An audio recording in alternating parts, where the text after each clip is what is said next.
ਕਾਰਜ ਆਵੈ ਰਾਸ,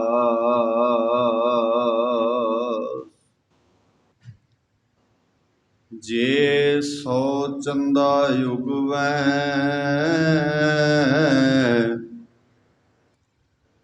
ਸੂਰਜ ਚੜ੍ਹੈ ਹਜ਼ਾਰ, ਏਤੇ ਚਾਨਣ ਹੁੰਦਿਆ ਗੁਰ ਬਿਨ ਘੋਰ ਅੰਧਾਰ।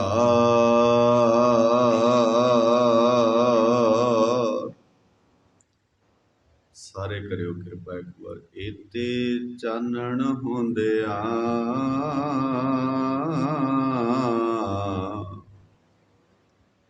ਗੁਰ ਬਿਨ ਘੋਰ ਅੰਧਾਰ।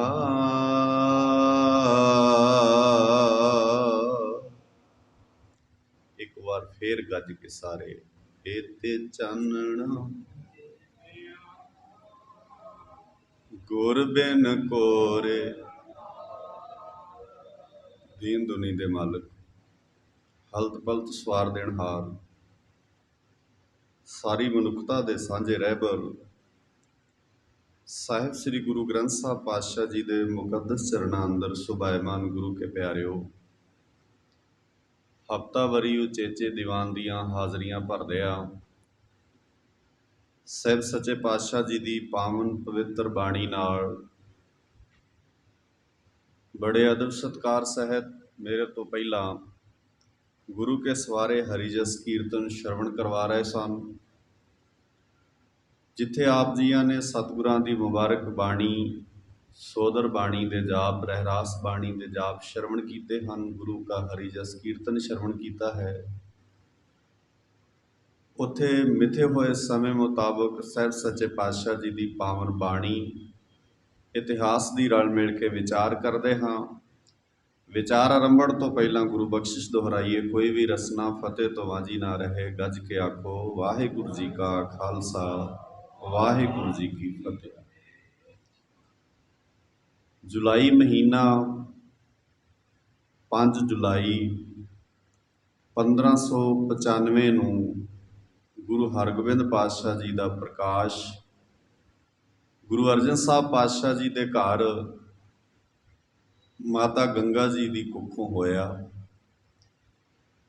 ਔਰ ਇਸੇ ਸੰਬੰਧ ਵਿੱਚ ਅੱਜ ਦਾ ਜਿਹੜਾ ਇਹ ਸਮਾਗਮ ਹੈ, ਆਪ ਜੀ ਨੇ ਪ੍ਰਬੰਧਕ ਵੀਰਾਂ ਨੇ ਹੁਕਮ ਕੀਤਾ ਵੀ ਅਸੀਂ ਮੀਰੀ ਪੀਰੀ ਦਾ, ਜਿਵੇਂ ਮੇਰੇ ਤੋਂ ਪਹਿਲਾਂ ਭਾਈ ਸਾਹਿਬ ਹੋਣੀ ਵੀ ਆਪ ਜੀ ਨੂੰ ਦੱਸ ਚੁੱਕੇ ਹਨ ਕਿ ਅਸੀਂ ਮੀਰੀ ਪੀਰੀ ਦੇ ਸਿਧਾਂਤਕ ਪੱਖ 'ਤੇ ਗੱਲ ਕਰਦੇ ਹਾਂ।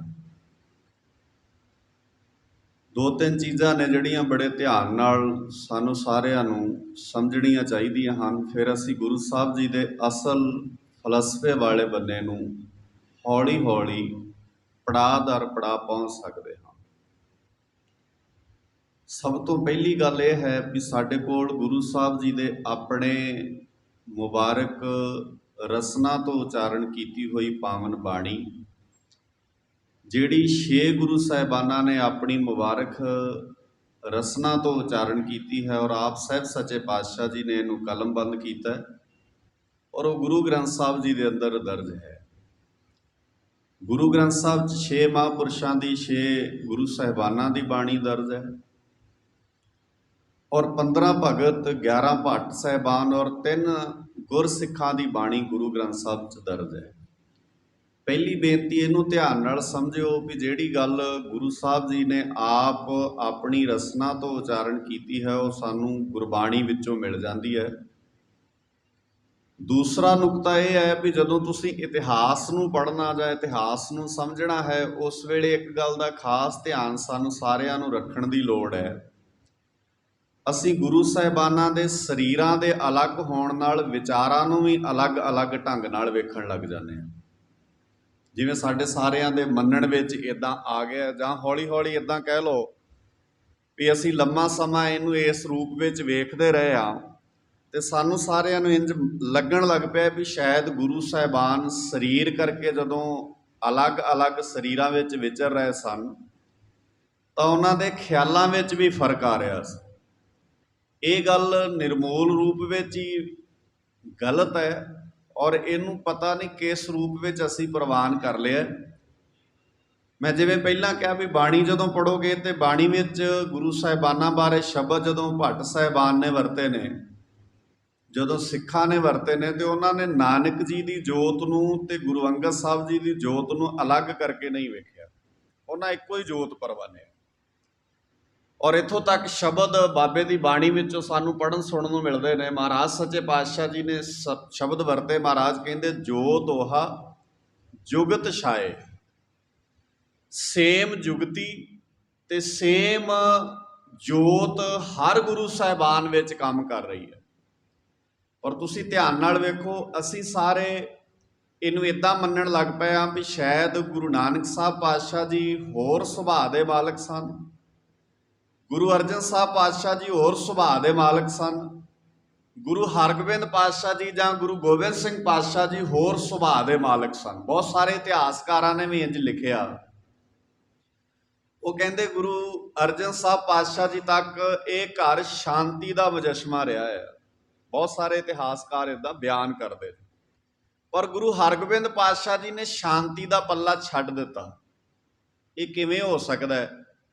ਜਦੋਂ ਜੋਤ ਉਹਾ ਜੁਗਤ ਛਾਏ ਸ਼ਹਿ ਕਾਇਆ ਫੇਰ ਪਲਟੀ ਹੈ, ਸਿਰਫ ਸਰੀਰ ਬਦਲ ਰਿਹਾ ਹੈ, ਵਿਚਾਰ ਨਹੀਂ ਬਦਲ ਰਹੇ। ਤਾਂ ਇਹ ਕਿੱਦਾਂ ਹੋ ਸਕਦਾ ਵੀ ਜਿਹੜੀ ਸ਼ਾਂਤੀ ਗੁਰੂ ਅਰਜਨ ਸਾਹਿਬ ਪਾਤਸ਼ਾਹ ਜੀ ਵੇਲੇ ਤੱਕ ਗੁਰੂ ਨਾਨਕ ਦੇ ਘਰ ਵਿੱਚ ਸੀ, ਉਹ 6ਵੇਂ ਪਾਤਸ਼ਾਹ ਜੀ ਦੇ ਕੋਲ ਨਹੀਂ ਸੀ। ਦੂਸਰੀ ਗੱਲ, ਜਿਨ੍ਹਾਂ ਨੂੰ ਇੰਜ ਲੱਗਦਾ ਹੈ, ਜਿਹੜੇ ਇੱਦਾਂ ਵੇਖਦੇ ਨੇ ਇਹਨੂੰ, ਮੀਰੀ ਪੀਰੀ ਦੇ ਸੰਬੰਧ ਵਿੱਚ ਜਦੋਂ ਗੱਲ ਚੱਲਦੀ ਹੈ ਤਾਂ ਅਸੀਂ ਇੱਦਾਂ ਵੇਖਣ ਲੱਗ ਪੈਂਦੇ ਹਾਂ ਵੀ ਸ਼ਾਇਦ ਜਿਹੜੀ ਮੀਰੀ ਹੈ, ਮੀਰ ਦਾ ਅਰਥ ਹੁੰਦਾ ਹੈ ਬਾਦਸ਼ਾਹ, ਬਾਦਸ਼ਾਹਤ। ਜਿਹੜੀ ਮੀਰੀ ਦੀ ਗੱਲ ਹੈ ਸਿਰਫ ਗੁਰੂ ਹਰਗੋਬਿੰਦ ਪਾਤਸ਼ਾਹ ਜੀ ਨੇ ਆਰੰਭ ਕੀਤੀ ਹੈ। ਮੈਂ ਬਾਣੀ ਵਿੱਚੋਂ ਹੀ ਫਿਰ ਦੋ ਬੋਲ ਤੁਹਾਡੇ ਸਾਹਮਣੇ ਰੱਖਣਾ ਚਾਹੁੰਦਾ। ਤੁਸੀਂ ਧਿਆਨ ਨਾਲ ਜਦੋਂ ਬਾਣੀ ਨੂੰ ਪੜ੍ਹੋ ਤੇ ਮਹਾਰਾਜ ਸੱਚੇ ਪਾਤਸ਼ਾਹ ਜੀ ਦੀ ਬਾਣੀ ਦੇ ਅੰਦਰ ਮੁਬਾਰਕ ਸ਼ਬਦ ਆਉਂਦੇ ਨੇ, ਨਾਨਕ ਰਾਜ ਚਲਾਇਆ। ਇਹ ਰਾਜ ਫਿਰ ਮੀਰੀ ਦੀ ਗੱਲ ਤਾਂ ਸ਼ੁਰੂ ਹੋ ਗਈ ਬਾਬੇ ਨਾਨਕ ਦੇ ਵੇਲੇ। ਹੁਣ ਇਹ ਸ਼ਬਦ ਬਾਬੇ ਨਾਨਕ ਜੀ ਬਾਰੇ ਵੀ ਵਰਤਿਆ ਮਿਲਦਾ ਹੈ। ਜਾਹਰ ਪੀਰ ਜਗਤ ਗੁਰ ਬਾਬਾ, ਪੀਰ ਸ਼ਬਦ ਵੀ ਨਾਨਕ ਜੀ ਲਈ ਵਰਤਿਆ ਤੇ ਮੀਰ ਸ਼ਬਦ ਯਾਨੀ ਕਿ ਰਾਜਾ ਸ਼ਬਦ ਵੀ ਗੁਰੂ ਨਾਨਕ ਸਾਹਿਬ ਪਾਤਸ਼ਾਹ ਜੀ ਵਾਸਤੇ ਵਰਤਿਆ ਮਿਲਦਾ ਹੈ। ਭੱਟ ਸਾਹਿਬਾਨਾਂ ਦੀ ਬਾਣੀ ਪੜ੍ਹੋ ਤੇ ਉਹ ਕਹਿੰਦੇ ਨੇ ਰਾਜ ਜੋਗ ਤੈ ਮਾਣਿਓ। ਜੋਗ ਦਾ ਮਤਲਬ ਹੁੰਦਾ ਹੈ ਪੀਰ ਤੇ ਰਾਜ ਦਾ ਮਤਲਬ ਹੁੰਦਾ ਹੈ ਮੀਰ, ਜਿਹੜਾ ਰਾਜਾ ਹੈ, ਬਾਦਸ਼ਾਹ। ਸਿੰਪਲ ਸਮਝ ਲਓ, ਜਿਹੜਾ ਮੀਰ ਸ਼ਬਦ ਉਹਦਾ ਸੰਬੰਧ ਬਾਦਸ਼ਾਹਤ ਨਾਲ ਹੈ ਤੇ ਪੀਰ ਦਾ ਸ਼ਬਦ ਦਾ ਸੰਬੰਧ ਜਿਹੜਾ ਹੈ ਉਹ ਧਰਮ ਨਾਲ ਹੈ। ਹੁਣ ਸਦੀਆਂ ਤੋਂ, ਜਦੋਂ ਤੋਂ ਸਮਾਜ ਹੋਂਦ ਵਿੱਚ ਆਇਆ, ਜਦੋਂ ਤੋਂ ਦੁਨੀਆ ਦੇ ਮਨੁੱਖਾਂ ਨੇ ਸੁਰਤ ਸੰਭਾਲੀ ਹੈ, ਉਸ ਵੇਲੇ ਤੋਂ ਇੱਕ ਰਾਏ ਪ੍ਰਚਲਿਤ ਹੋ ਗਈ ਵੀ ਜਿਹੜਾ ਧਰਮ ਹੈ ਇਹ ਅਲੱਗ ਚੀਜ਼ ਹੈ ਤੇ ਰਾਜ ਪ੍ਰਬੰਧ ਅਲੱਗ ਚੀਜ਼ ਹੈ। ਇਹ ਨੁਕਤਾ ਬੜੇ ਧਿਆਨ ਨਾਲ ਸਮਝਣਾ ਹੈ ਤੁਸੀਂ, ਮੀਰੀ ਪੀਰੀ ਦੇ ਸਿਧਾਂਤਕ ਪੱਖ ਨੂੰ ਜੇ ਜਾਣਨਾ ਹੈ। ਇਹ ਧਰਮ ਪ੍ਰਚਾਰਕਾਂ ਨੇ ਔਰ ਇਹ ਧਰਮ ਫਿਲਾਸਫਰਾਂ ਨੇ ਐਲਾਨੀਆਂ ਕਿਹਾ ਵੀ ਜਿਹੜਾ ਬੰਦਾ ਰਾਜਾ ਹੋਏਗਾ ਉਹ ਧਰਮੀ ਨਹੀਂ ਹੋ ਸਕਦਾ ਤੇ ਜਿਹੜਾ ਧਰਮੀ ਹੋਏਗਾ ਉਹ ਰਾਜਾ ਨਹੀਂ ਹੋ ਸਕਦਾ।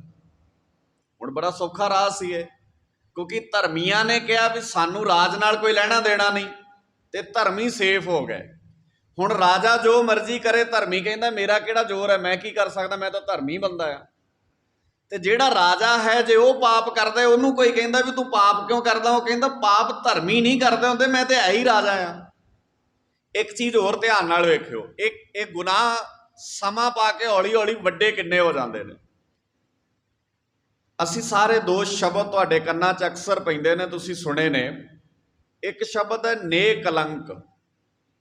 ਕੁਝ ਸਾਡੇ ਵੀਰ ਭਰਾ, ਕੁਝ ਇਤਿਹਾਸਕਾਰਾਂ ਨੇ ਸ਼ਬਦ ਗੁਰੂ ਗੋਬਿੰਦ ਸਿੰਘ ਪਾਤਸ਼ਾਹ ਲਈ ਵੀ ਵਰਤਿਆ। ਹੁਣ ਇਹ ਗੱਲ ਜਿੰਨਾ ਚਿਰ ਸਮਝ ਨਹੀਂ ਲੱਗੇਗੀ ਤੇ ਸ਼ਬਦ ਬੜਾ ਚੰਗਾ ਲੱਗਦਾ, ਨੇ ਕਲੰਕ। ਇਹ ਸ਼ਬਦ ਆਇਆ ਕਿੱਥੋਂ? ਇਹ ਸ਼ਬਦ ਦਾ ਜਨਮ ਕਿੱਥੋਂ ਹੋਇਆ? ਇਹ ਸ਼ਬਦ ਦੇ ਪਿਛੋਕੜ ਵਿੱਚ ਕੌਣ ਹੈ?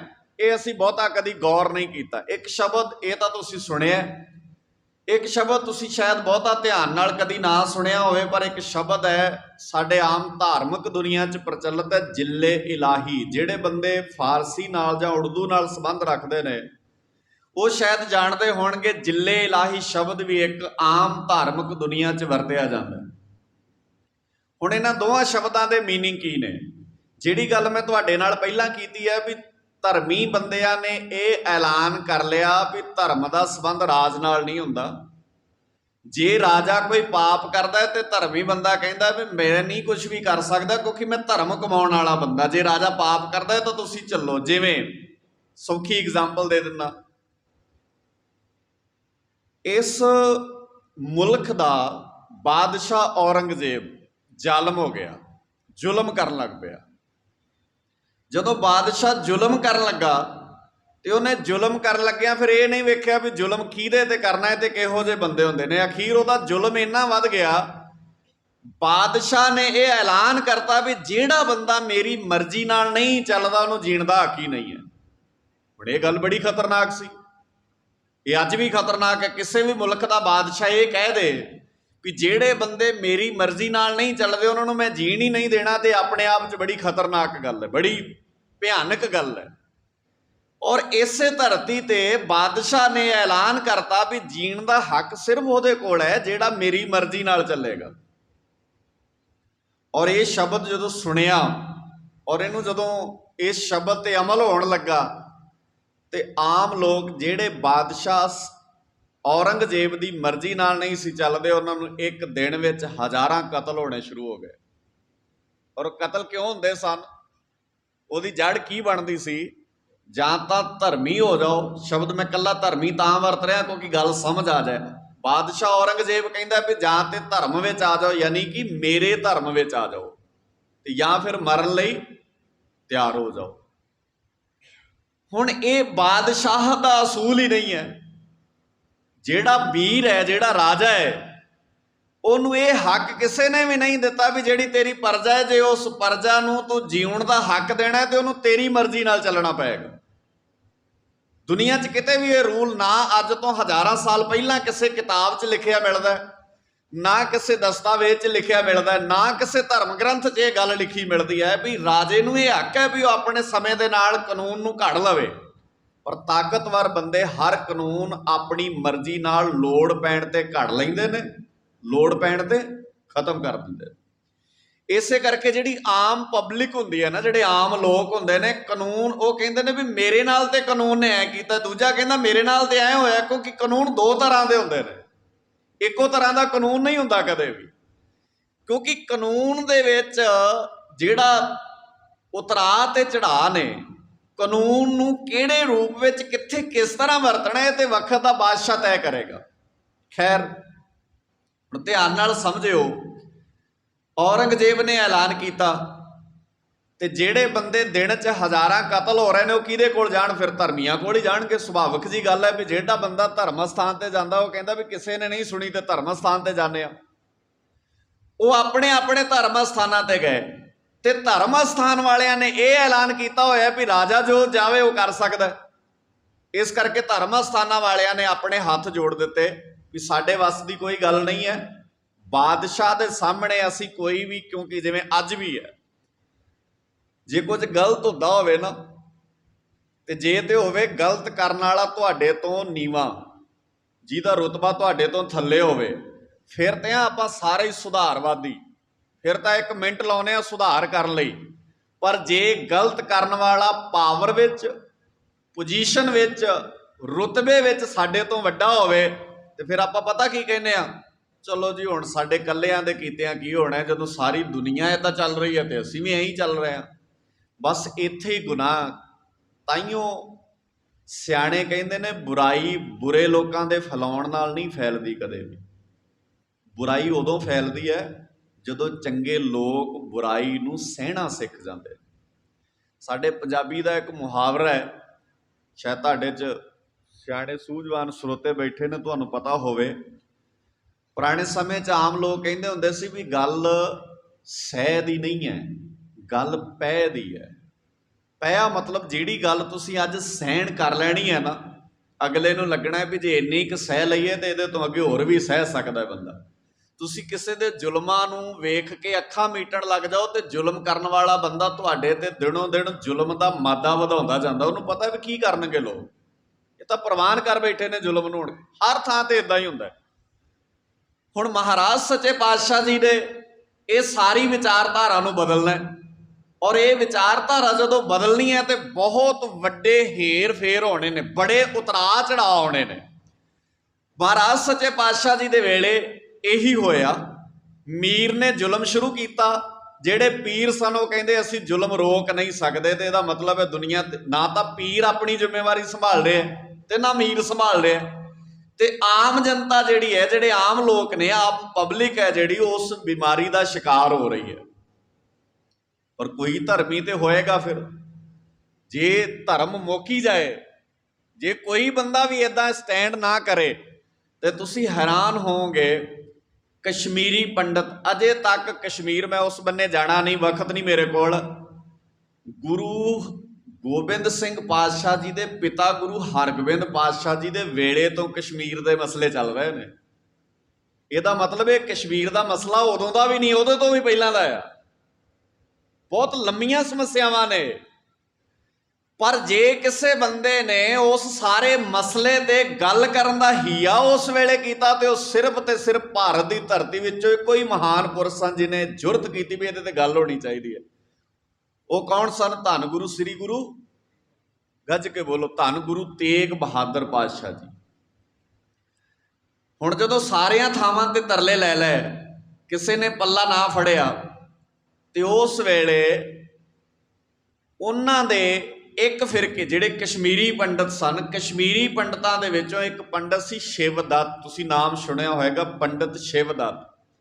जिहड़ा पंडित शिवदत्त बाबे नानक जी दे वेले सिੱਖੀ विचारधारा च आ गया सी, और इन्हां दा उस वेले पोतरा जी दा नाम किरपा राम है। उस वेले कश्मीर इलाके दा ये प्रचारक है। किरपा राम गुरु हरगोबिंद पातशाह जी तो पहला, गुरु हरगोबिंद पातशाह जी दे वेले इथों दा प्रचारक रहा अणुराम, ते अणुराम दा पुत्र सी किरपा राम। किरपा राम जदों गरीब निवास सच्चे पातशाह जी ने सिੱਖੀ की सुरत संभाली, गुरु तेग बहादुर पातशाह जी ने उस वेले कश्मीर के इलाके च प्रचार प्रसार की जिम्मेवारी निभा रहे हैं। जदों किसी ने पल्ला ना फड़िया, अखीर किसी ने इन्हां दे कन्नां च पाया भी जे हुण तुसीं अपना सच्ची मुच्ची भला चाहुंदे हो ते नावें नानक जी की गद्दी इस वेले चलती है, जिहदे ते गुरु तेग बहादुर पातशाह जी बैठे ने, ते तुसीं आनंदपुर तक पहुँच करो। हुण पहला पक्ष तां इह वेखिओ, इहदा मतलब है भारत की धरती ते कोई भी बंदा राजे नाल गल करन दी हिम्मत उस वेले नहीं रखदा सी। जे रखदा सी कोई ते ओह तुहाडा घर रखदा सी, ओह सिख घराणे रखदे सन। हुण गल बहुत लंबी चौड़ी, असीं इन्हां सारियां चीज़ां नूं कदी समझण ते ध्यान नहीं साडा, क्योंकि साडा जिहड़ा गुरुद्वारा है ना, असीं अज गुरुद्वारियां दे विच असीं ट्रैडिशनल रूप विच मत्था टेकना एक फैशन का हिस्सा आ बस, सिवाए फैशन दे मत्थे विच होर कुछ भी नहीं है। बंदे जिवें बाकी थावां ते एक रस्म निभाउंदे ने, गुरुद्वारे भी रस्म ही निभाउंदे ने। सानूं नहीं पता हुंदा भी किहड़ा हुक्म आया है, हुक्म च साहिब सच्चे पातशाह जी ने की कहा है, किहड़ी बाणी चल रही है, उहदे शब्दां दे मीनिंग की बनते हैं। मैं दावे नाल कहना 90% साडे सिखां नूं नहीं पता गुरु ग्रंथ साहब च बाणी च लिखिआ, 90% सिख नहीं जानते। जे कोई बंदा सानूं इदां पुछ लै ना भी तुसीं रोज़ मत्था टेकदे हो गुरुद्वारे गुरु ग्रंथ साहब की बाणी विच, ते सानूं उहदे च कोई गल दसो। सवेरे शाम मत्था टेकण वाले बंदे भी कहणगे गुरुद्वारा साहब के भाई साहब नूं पुछो, सानूं नहीं पता उहदे च की लिखिआ, फिर तूं लैण की आउणा रोज़। हुण इहदे अर्थ ये ना कढ लिओ भी ये भाई साहब कहते हैं भी आउणा नहीं चाहिए, आउणा चाहिए है, पर जिन्हों मत्था टेकदा जानेगा कौन उहदे बारे चर्चा कौन करेगा। और एक गल कह दिया, जिद्दण तुसीं जानण लग पे ना गुरु ग्रंथ साहब जी बारे, ये गल मैं दावे नाल गुरु नानक दा कूकर होण दे नाते कहना, जिहड़ी विचारधारा नूं तुसीं मत्था टेकदे हो ना, इस तरह की विचारधारा पूरी दुनिया विच नहीं है। मैं शब्द दुनिया वरते, वर्ल्ड विच ऐसी विचारधारा नहीं है। क्यों ऐसी विचारधारा नहीं है? अज जिहड़ा समाज है, जिन्हों असीं अज मॉडर्न युग कहने, पढ़िया लिखिया समाज, अज दा पढ़िया लिखिया समाज जिस पैटर्न ते चलदा है, उहदा पहला नुकता यह है भी जिहदे कोल 4 छिल्लड़ होण उहनूं दुआ सलाम करो, जिहदे कोल 4 छिल्लड़ ना होण उहदे नाल सांझ रखण दी लोड़। मॉडर्न युग ने पढ़ाई कराई है। मॉडर्न युग ने, तुसीं सिंपल वेखो, एजुकेशन का मतलब की है? कमाई करना। एजुकेशन का मतलब की है? कमाई। दुनिया च कोई भी पढ़िया लिखिया बंदा मैनू अपनी फील्ड विच ते अपनी फील्ड तो बाहर ऐसा नहीं मिलिया ਜਿਹੜਾ ਇਹ ਕਵੇ ਵੀ ਪੜ੍ਹਾਈ ਇਸ ਕਰਕੇ ਕਰੀਦੀ ਹੈ ਵੀ ਪੜ੍ਹਾਈ ਨਾਲ ਮਨੁੱਖ ਦਾ ਵਿਕਾਸ ਹੁੰਦਾ ਹੈ। ਹਰ ਬੰਦਾ ਕਹਿੰਦਾ ਪੜ੍ਹਾਈ ਨਾਲ ਕਮਾਈ ਵਧੀਆ ਹੁੰਦੀ ਹੈ। ਤੇ ਜਿਹੜੇ ਸਾਡੇ ਕੋਰਸ ਹੁੰਦੇ ਨੇ ਨਾ, ਡਿਪਲੋਮੇ ਹੁੰਦੇ ਨੇ ਜਿਹਦੇ ਤੁਹਾਨੂੰ ਗਾਈਡ ਕਰਦੇ ਨੇ ਡਿਪਲੋਮਾ ਕਰਨ ਵਾਸਤੇ, ਉਹ ਸਾਰੇ ਤੁਹਾਨੂੰ ਜਦੋਂ ਗਾਈਡ ਕਰਦੇ ਉਹ ਕਹਿੰਦੇ ਆਹ ਡਿਪਲੋਮਾ ਕਰੋ, ਇਹਦੇ ਨਾਲ ਮਹੀਨੇ 'ਚ ਇੰਨੇ ਕਮਾ ਸਕਦੇ ਹੋ। ਇਹਦਾ ਮਤਲਬ ਹੈ ਜਿਹਦੀ ਜੜ ਕਮਾਈ ਹੈ ਉਹਨੇ ਇਹ ਥੋੜੀ ਵੇਖਣਾ ਵੀ ਕਿਡਨੀ ਵੇਚ ਕੇ ਕਮਾਈ ਹੁੰਦੀ ਹੈ ਕਿ ਕਿਡਨੀ ਪਾ ਕੇ ਕਮਾਈ ਹੁੰਦੀ ਹੈ। ਉਹ ਤਾਂ ਦਿਮਾਗ 'ਚ ਪੈ ਗਿਆ ਕਿ ਕਮਾਈ ਹੁੰਦੀ ਹੈ ਇਹਦੇ ਨਾਲ। ਜਿਹੜਾ ਜਿਸ ਵੀ ਪ੍ਰੋਫੈਸ਼ਨ ਨਾਲ ਜੁੜ ਜਾਏਗਾ ਬੰਦਾ, ਜੇ ਕੋਈ ਜੱਜ ਹੈ, ਕੋਈ ਵਕੀਲ ਹੈ, ਕੋਈ ਡਾਕਟਰ ਹੈ, ਕੋਈ IPS ਹੈ, ਉਹਦੇ ਦਿਮਾਗ 'ਚ ਕੀ ਪਾਇਆ ਵੀ ਜਿੰਨੀ ਵੱਧ ਪੜ੍ਹਾਈ ਕਰੋਗੇ ਉਨੀ ਕਮਾਈ ਵੱਧ ਹੋਏਗੀ।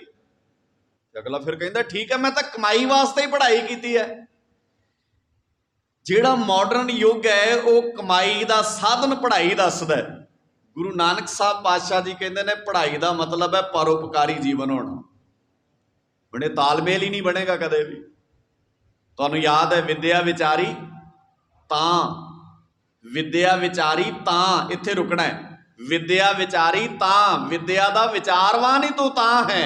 ਮਹਾਰਾਜ ਕਦੋਂ? ਕਹਿੰਦੇ ਜਾਂ ਪਰਉਪਕਾਰੀ। ਜੇ ਤੇਰਾ ਜੀਵਨ ਪਰਉਪਕਾਰ ਵਾਲਾ ਬਣਿਆ, ਮੈਨੂੰ ਤਾਂ ਨਹੀਂ ਲੱਗਦਾ ਵੀ ਵਿਦਿਆ ਨੇ ਪਰਉਪਕਾਰੀ ਲੋਕ ਪੈਦਾ ਕੀਤੇ ਨੇ। ਵਿਦਿਆ ਨੇ, ਮਾਫ ਕਰਿਓ ਮੈਨੂੰ, ਵਿਦਿਆ ਨੇ ਹੈਵਾਨੀਅਤ ਦੇ ਸਿਖਰ ਨੂੰ ਛੂਹ ਲਿਆ। ਕਿਹੜਾ ਕ੍ਰਾਈਮ ਹੈ, ਕਿਹੜਾ ਪਾਪ ਹੈ ਜਿਹੜਾ ਪੜ੍ਹੇ ਲਿਖੇ ਸਮਾਜ ਨੇ ਨਹੀਂ ਕੀਤਾ? ਆਪਾਂ ਨਹੀਂ ਸੁਣਿਆ ਕਦੇ ਵੀ ਜਿਸ ਮਾਂ ਦੀ ਕੁੱਖੋਂ ਬੱਚੇ ਨੇ ਜਨਮ ਲਿਆ ਉਹਨੂੰ ਵੀ ਧੱਕੇ ਮਾਰੇ ਜਾ ਸਕਦੇ ਨੇ, ਪਰ ਪੜ੍ਹਾਈ ਤੇ ਕਮਾਈ ਦੇ ਆਪਸੀ ਸਾਂਝ ਨੇ ਇਹ ਵੀ ਬੱਚਿਆਂ ਦੇ ਦਿਮਾਗ 'ਚ ਪਾਤਾ ਵੀ ਬਜ਼ੁਰਗ ਘਰ ਵਿੱਚ ਰਹਿਣਗੇ, ਤੇਰੀ ਕਮਾਈ ਵੰਡੀ ਜਾਣੀ ਹੈ। ਇਸ ਕਰਕੇ ਜਦੋਂ ਕਮਾਈ ਕਰ ਲੱਗ ਜਾਏ ਬਜ਼ੁਰਗਾਂ ਨੂੰ ਘਰੋਂ ਕੱਢ ਦਈਦਾ, ਕਿਉਂਕਿ ਇਹ ਕਮਾਈ ਬਣਾਉਣਗੇ ਤੇਰੀ। ਮਾਫ ਕਰਿਓ ਮੈਨੂੰ, ਅਸੀਂ ਬਹੁਤੀਆਂ ਚੀਜ਼ਾਂ ਨੂੰ ਅਜੇ ਗੌਰ ਨਾਲ ਸਮਝਣਾ ਹੀ ਸ਼ੁਰੂ ਨਹੀਂ ਕੀਤਾ। ਅਸੀਂ ਕਦੀ ਇਹਨਾਂ ਚੀਜ਼ਾਂ ਤੇ ਗੌਰ ਹੀ ਨਹੀਂ ਕੀਤਾ। ਤੇ ਜੇ ਮੈਂ ਆਪਣੇ ਕਿੱਤੇ ਦੀ ਗੱਲ ਕਰਾਂ ਨਾ, ਮੈਂ ਜਿਵੇਂ ਕਹਿੰਦਾ ਵੀ ਸਾਰੇ ਪ੍ਰੋਫੈਸ਼ਨ ਕਮਾਈ ਨਾਲ ਜੁੜੇ ਨੇ, ਤੇ ਮਾਫ ਕਰਿਓ ਜਿਹੜਾ ਮੇਰੇ ਵਾਲਾ ਪ੍ਰੋਫੈਸ਼ਨ ਹੈ ਨਾ, ਜਿਹੜਾ ਮੇਰਾ ਪ੍ਰੋਫੈਸ਼ਨ ਹੈ, ਅੱਜ 90 ਨਹੀਂ 95% ਇਹ ਵੀ ਕਮਾਈ ਨਾਲ ਜੁੜਿਆ ਹੋਇਆ ਹੈ। ਇਸ ਕਰਕੇ ਹਰ ਬੰਦਾ, ਸਾਡੇ ਵਰਗੇ ਬੰਦੇ ਗੱਲ ਕਿਉਂ ਨਹੀਂ ਕਰਦੇ ਗੁਰਮਤ ਦੀ? ਉਹਨਾਂ ਨੂੰ ਪਤਾ ਹੈ ਵੀ ਜੇ ਗੁਰਮਤ ਦੀ ਗੱਲ ਕਰਾਂਗੇ ਤੇ ਕਮਾਈ ਵਿੱਚ ਲਾਸ ਹੋਏਗਾ। ਜਿੰਨੀ ਮਨਮਤ ਫੈਲਾਵਾਂਗੇ ਉਨੀ ਕਮਾਈ ਵੱਧ ਹੋਏਗੀ। ਅਸੀਂ ਹਰ ਥਾਂ ਤੇ ਫਿੱਟ ਕਰਤੀ ਗੱਲ। ਜਿਹੜਾ ਗੁਰਮਤ ਦੀ, ਤਾਂ ਹੀ ਲਿਖਿਆ ਸੀ ਨਾ ਬਾਬੇ ਨੇ, ਜਿੰਨਾ ਅੰਦਰ ਕੂੜ ਵਰਤੈ ਸੱਚ ਨਾ ਭਾਵਈ, ਜੇ ਕੋ ਬੋਲੇ ਸੱਚ, ਬੋਲੋ ਗੱਜ ਕੇ, ਜੇ ਕੋ ਬੋਲੇ ਸੱਚ ਕੂੜਾ ਜਲ ਜਾਵਈ। ਜੇ ਕੋਈ ਸੱਚ ਬੋਲੇਗਾ ਝੂਠਾ ਬਹੁਤ ਪਰੇਸ਼ਾਨ ਹੋਏਗਾ। ਉਹ ਕਹੇਗਾ ਭਾਈ ਤੂੰ ਕਿਉਂ ਬੋਲਦਾ? ਬੜੇ ਬੰਦੇ ਹੁੰਦੇ ਨੇ, ਇਹ ਨਹੀਂ ਵੀ ਹਰ ਫੀਲਡ ਵਿੱਚ ਚੰਗੇ ਤੇ ਮਾੜੇ ਲੋਕ ਹੁੰਦੇ ਨਹੀਂ, ਤੁਸੀਂ ਸਮਾਜ ਚੱਲਦਾ ਹੀ ਏਦਾਂ ਆ। ਪਰ ਅੱਜ ਫਿਰ ਮੀਰੀ ਤੇ ਪੀਰੀ ਕਿੱਥੇ ਗਈ? ਤੁਸੀਂ ਕਹਿੰਦੇ ਹੋ ਸਿਧਾਂਤਕ ਪੱਖ ਤੇ ਗੱਲ ਹੋਵੇ, ਮੈਨੂੰ ਤੇ ਨਜ਼ਰ ਹੀ ਨਹੀਂ ਆਉਂਦੀ ਮੀਰੀ ਪੀਰੀ ਕਿਤੇ ਵੀ। ਨਾ ਅੱਜ ਮੀਰ ਸਿਆਣੇ ਰਹਿ ਗਏ ਨੇ, ਨਾ ਪੀਰ ਸਿਆਣੇ ਰਹਿ ਗਏ ਨੇ। ਮੀਰ ਜੁਰਤ ਨਹੀਂ ਕਰਦੇ, ਅਸੀਂ ਸੱਚੀ ਮੁੱਚੀ ਆਪਣੇ ਆਪ ਵਿੱਚ ਮੀਰ ਬਣ ਕੇ ਵਿਖਾਈਏ। ਤੁਸੀਂ ਔਰ ਬਹੁਤ ਸਾਰੇ ਬੰਦੇ ਸਾਡੇ, ਮੈਂ ਬੜੀ ਵਾਰ ਜ਼ਿਕਰ ਕਰਦਾ ਹੁੰਦਾ, ਅਸੀਂ ਇੱਕ ਗੱਲ ਆਮ ਕਹਿਣ ਲੱਗ ਪਏ ਹਾਂ ਵੀ ਗੁਰਦੁਆਰਿਆਂ 'ਚ ਰਾਜਨੀਤੀ ਦੀ ਗੱਲ ਨਹੀਂ ਹੋਣੀ ਚਾਹੀਦੀ। ਮੈਂ ਬਹੁਤ ਥਾਵਾਂ ਤੇ ਜ਼ਿਕਰ ਕਰਦਾ, ਪਹਿਲਾਂ ਵੀ ਤੁਹਾਡੇ ਨਾਲ ਕੀਤਾ। ਫਿਰ ਰਾਜ ਕਰੇਗਾ ਖਾਲਸਾ ਕਿਉਂ ਪੜ੍ਹਦੇ ਹੋ ਗੁਰਦੁਆਰੇ? ਇਹ ਕੀ ਹੈ? ਇਹ ਤੇ ਸਿੱਧੀ ਸਿੱਧੀ ਰਾਜਨੀਤੀ ਦੀ ਗੱਲ ਹੈ। ਤੇ ਜੇ ਰਾਜ ਕਰੇਗਾ ਖਾਲਸਾ ਕਨਸੈਪਟ ਪੜ੍ਹਿਆ ਜਾ ਰਿਹਾ, ਫਿਰ ਇਹਨੂੰ ਸਵਾਦ ਵਿੱਚ ਵੀ ਲਿਆਓ ਨਾ, ਇਹਨੂੰ ਵਿਚਾਰ ਕੇ ਵੇਖੋ ਕੀ ਹੈ। ਤੇ ਜੇ ਇਹਨੂੰ ਨਹੀਂ ਵਿਚਾਰੋਗੇ ਫਿਰ ਤਾਂ ਸਾਡੇ ਸਾਹਮਣੇ ਸਾਰੀਆਂ ਚੀਜ਼ਾਂ ਦੇਸੀ ਰਹੀਆਂ ਨੇ ਸਾਨੂੰ। ਖੈਰ, ਮੈਂ ਜਿਹੜੀ ਬੇਨਤੀ ਕਰਦਾ ਸੀ, ਧਰਮੀ ਬੰਦਿਆਂ ਨੇ ਪੱਲਾ ਝਾੜ ਲਿਆ, ਮੀਰ ਨੇ ਜ਼ੁਲਮ ਕਰਨੇ ਸ਼ੁਰੂ ਕਰਤੇ, ਪੀਰਾਂ ਨੇ ਪੱਲਾ ਝਾੜ ਲਿਆ। ਪਰ ਇੱਕ ਪੀਰ ਸੀ ਉਸ ਵੇਲੇ ਐਸਾ ਜਿਹਨੇ ਕਿਹਾ ਵੀ ਜੇ ਮੈਂ ਵੀ ਪੱਲਾ ਝਾੜ ਲਿਆ ਨਾ ਤੇ ਦੁਨੀਆ ਦਾ ਪੀਰੀ ਤੋਂ ਭਰੋਸਾ ਉੱਠ ਜਾਣਾ, ਦੁਨੀਆ ਦਾ ਧਰਮ ਤੋਂ ਭਰੋਸਾ ਉੱਠ ਜਾਣਾ। ਇਸ ਕਰਕੇ ਗੁਰੂ ਹਰਗੋਬਿੰਦ ਪਾਤਸ਼ਾਹ ਜੀ ਦੇ ਇਸ ਜੀਵਨ ਕਾਲ ਵਿੱਚ ਜਦੋਂ ਤੁਸੀਂ ਮੀਰੀ ਪੀਰੀ ਨੂੰ ਪੜ੍ਹਨਾ ਹੈ ਤਾਂ ਇੱਕ ਕਨਸੈਪਟ ਸਮਝੋਗੇ ਤੇ ਕਦੀ ਸਮਝ ਨਹੀਂ ਆਉਣੀ ਗੱਲ। ਤੁਹਾਨੂੰ ਪੂਰਾ ਪੈਕੇਜ ਵੇਖਣਾ ਪੈਣਾ ਹੈ, ਪੂਰੀਆਂ ਤਾਰਾਂ ਧਿਆਨ ਨਾਲ। ਜਿਹੜੇ ਬੰਦੇ ਮੈਥ ਪੜ੍ਹਦੇ ਨੇ ਉਹਨਾਂ ਨੂੰ ਫਾਰਮੂਲਾ ਸਮਝ ਨਾ ਆਵੇ ਤੇ ਮੈਥ ਹੀ ਨਹੀਂ ਸਮਝ ਆ ਸਕਦੀ। ਗੁਰਮਤ ਦੇ ਵੀ ਫਾਰਮੂਲੇ ਨੇ, ਜੇ ਤੁਸੀਂ ਇੱਕ ਵੀ ਫਾਰਮੂਲਾ ਮਿਸ ਕਰ ਜਾਓਗੇ ਨਾ ਕਿਤੇ ਤੇ ਤੁਹਾਨੂੰ ਗੁਰਮਤ ਦਾ ਕਨਸੈਪਟ ਹੀ ਸਮਝ ਵਿੱਚ ਨਹੀਂ ਆਉਣਾ। ਤੇ ਅਸੀਂ ਇਹਨਾਂ ਫਾਰਮੂਲਿਆਂ ਨੂੰ ਤੇ ਸਮਝਣ ਲਈ ਅਸੀਂ ਰੈਡੀ ਨਹੀਂ ਹੁੰਦੇ ਕਦੇ ਵਾਸਤੇ ਵੀ। ਗਰੀਬ ਨਿਵਾਸ ਸੱਚੇ ਪਾਤਸ਼ਾਹ ਜੀ ਨੇ ਇਹ ਬੀੜਾ ਉਸ ਵੇਲੇ ਚੁੱਕ ਲਿਆ ਵੀ ਜੇ ਅੱਜ ਮੈਂ ਵੀ ਇਹ ਕਹਿਤਾ ਨਾ ਵੀ ਤੁਹਾਡਾ ਮਸਲਾ ਤੁਸੀਂ ਨਿਬੇੜੋ, ਸਾਡੇ ਕੋਲ ਸੌਖੀ ਆਪਸ਼ਨ ਹੁੰਦੀ ਹੈ। ਹਾਲਾਂਕਿ ਜ਼ੁਲਮ ਕਸ਼ਮੀਰੀ ਪੰਡਤਾਂ ਤੇ ਹੋ ਰਿਹਾ ਤੇ ਭਾਰਤ ਦੀ ਧਰਤੀ 'ਚ ਉਸ ਵੇਲੇ ਬਹੁਤ ਕਸ਼ਮੀਰੀ ਪੰਡਤਾਂ ਦੇ ਰਹਿਬਰ ਹੋਣੇ ਨੇ, ਉਹਨਾਂ ਦੇ ਧਰਮ ਗੁਰੂ ਹੋਣਗੇ। ਥੋੜੀ ਵੀ ਧਰਮ ਗੁਰੂ ਹੋਏਗਾ ਨਹੀਂ ਕੋਈ, ਪਰ ਹਰ ਧਰਮ ਗੁਰੂ ਨੇ ਇਹ ਕਿਹਾ ਵੀ ਬਾਦਸ਼ਾਹ ਨਾਲ ਕੌਣ ਆ ਜਾ ਕੇ ਹੁਣ ਸਿਰ ਡਾਵੇ। ਇਸ ਕਰਕੇ ਭਾਈ ਜੋ ਬਾਦਸ਼ਾਹ ਕਹਿੰਦਾ ਕਰ ਲਓ।